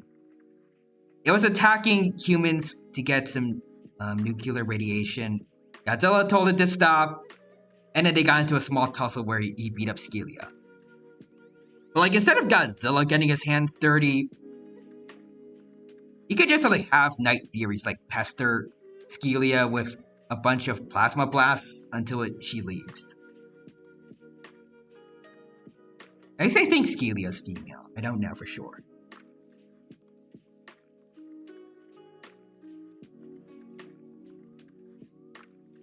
I also see Suji Source is here. Hello, Suji. Welcome. Thank you for stopping by the stream today. It's good to see you, Velociraptor friend. Hope you're doing well, and I hope you have a good time here at the stream. Right now, we have finished drawing all the fellow T-Rexes today, but I kind of wanted to like keep going on and talking about Godzilla for a bit. But I can show you guys, I guess to anyone who just showed up, what we got. So here's K-Dig-a-Dig. And further up, we have Ratchan over here. Still don't like how her neck feathers turned out, but I'll work to improve that later on. Like, in the future, maybe. Next, we got Kawakusaurus over here. With cat ears and all. And I still don't like how those turn out, but again, I will work on those in the future, maybe. I don't know what excuse I have to draw more cat ears in the future, but I'm gonna try and practice it at some point. And then we have Tia. With some added freckles that weren't on his dino form but were on his human form, and I really like the look of it. So I added those in. And also looking at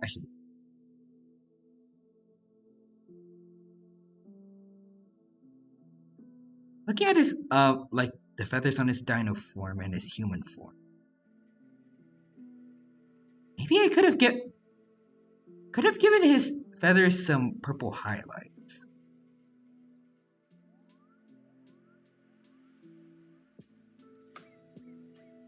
Too late now though, or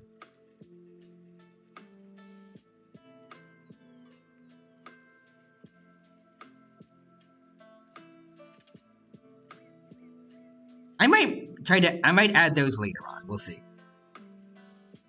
I also didn't realize that he had a golden tooth, which actually I might want to change one of his teeth to that. But also, for the last one, we have Alexander Saw, which he didn't have a sweatband, but I decided to give him one, kind of to fit with his, I guess.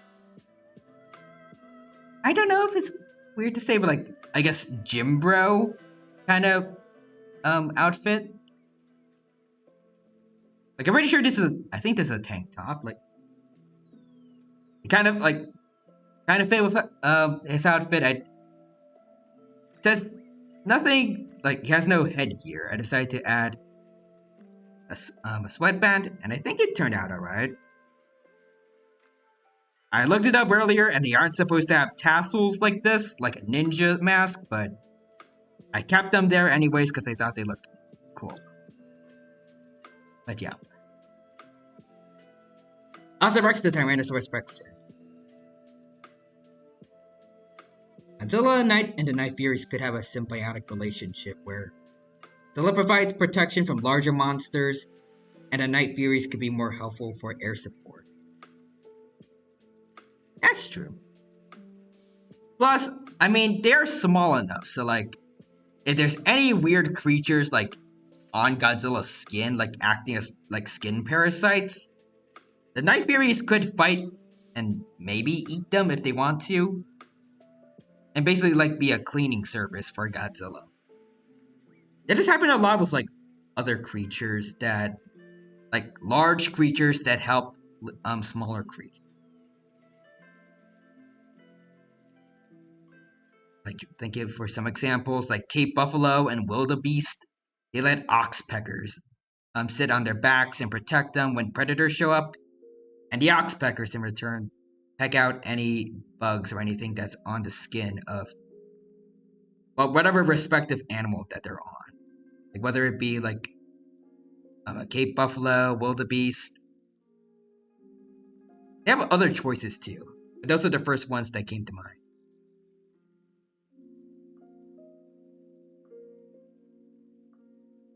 Actually, kind of wondering like, how to train your dragons in general fare in the Monsterverse.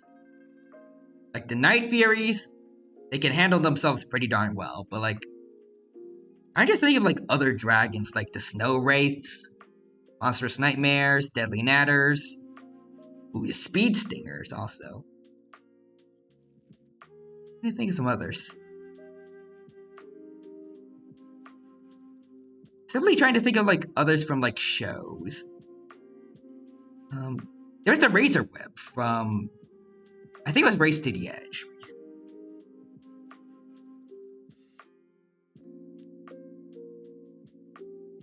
I feel like I'm kind of focusing on like the smaller kaiju, like the smaller dragons, since I feel like the larger dragons like the Red Death and the Wildebeest would just kind of be treated as like lower level kaiju, and I don't think they would like pose any threat to Godzilla's reign, even if they behaved aggressively towards them.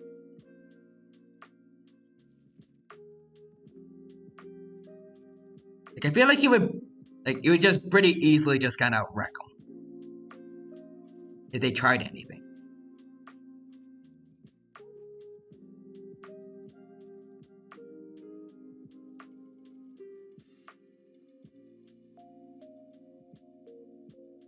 Actually, now that I think about the Night Terrors. Actually, I think they also were shown like they debuted in Race to the Edge. If I remember correctly, like one of the thing of the Night Terrors is that they always formed big groups and tried to make themselves in the shape of a large dragon to scare off predators. I'm just thinking of, like, what if in the Monsterverse they adapted to trying to mimic the shape of other, like, large kaiju? Like, if they tried to take on the shape of Godzilla in their swarms? I feel like that could be cool.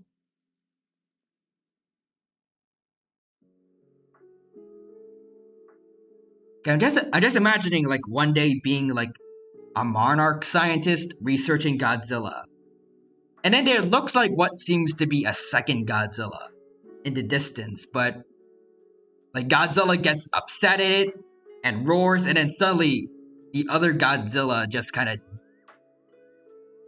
dissipates. Like, it's crumbling away, like, piece by piece, like dust in the wind. And then upon closer inspection, like with binoculars or something, then you see it's just a bunch of tiny dragons that were trying to, like, make themselves look like Godzilla.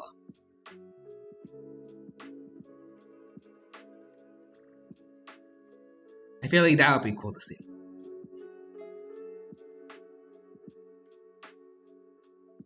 I'm surprised we haven't seen more, like, examples of mimicry with kaiju in the Monsterverse. Like, I feel like it would be very beneficial in the Monsterverse, like, especially since there's something of a kaiju hierarchy, since Godzilla is currently the alpha of the Titans. There's a lot to benefit from, like, pretending to be the alpha Titan.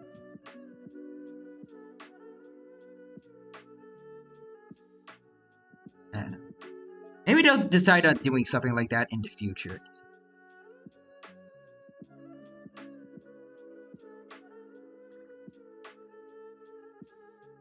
I was thinking of, like, that one mural, I don't know what it's called, like mural, or like it's a painting or something that depicted, I think, the Kongs and Godzilla's fighting a flying Godzilla that was cut from one of the Monsterverse movies. It's not really mimicry, but it would be cool to, like, bring back whatever that flying Godzilla was. I think I've heard some people say that it might have been, like, the Monsterverse's version of Space Godzilla. But I don't know.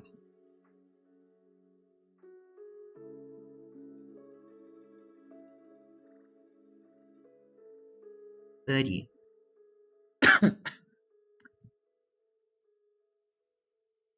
Also, let's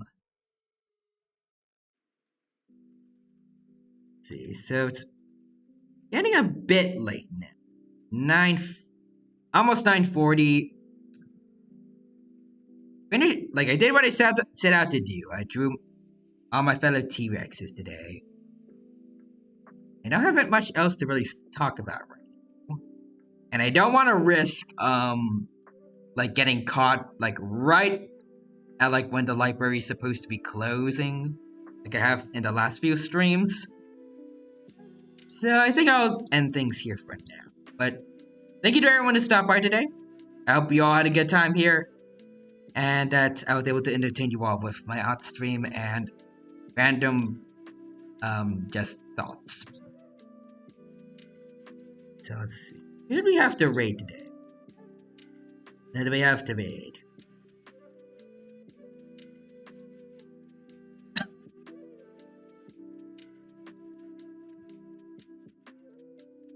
Well, actually, it says it.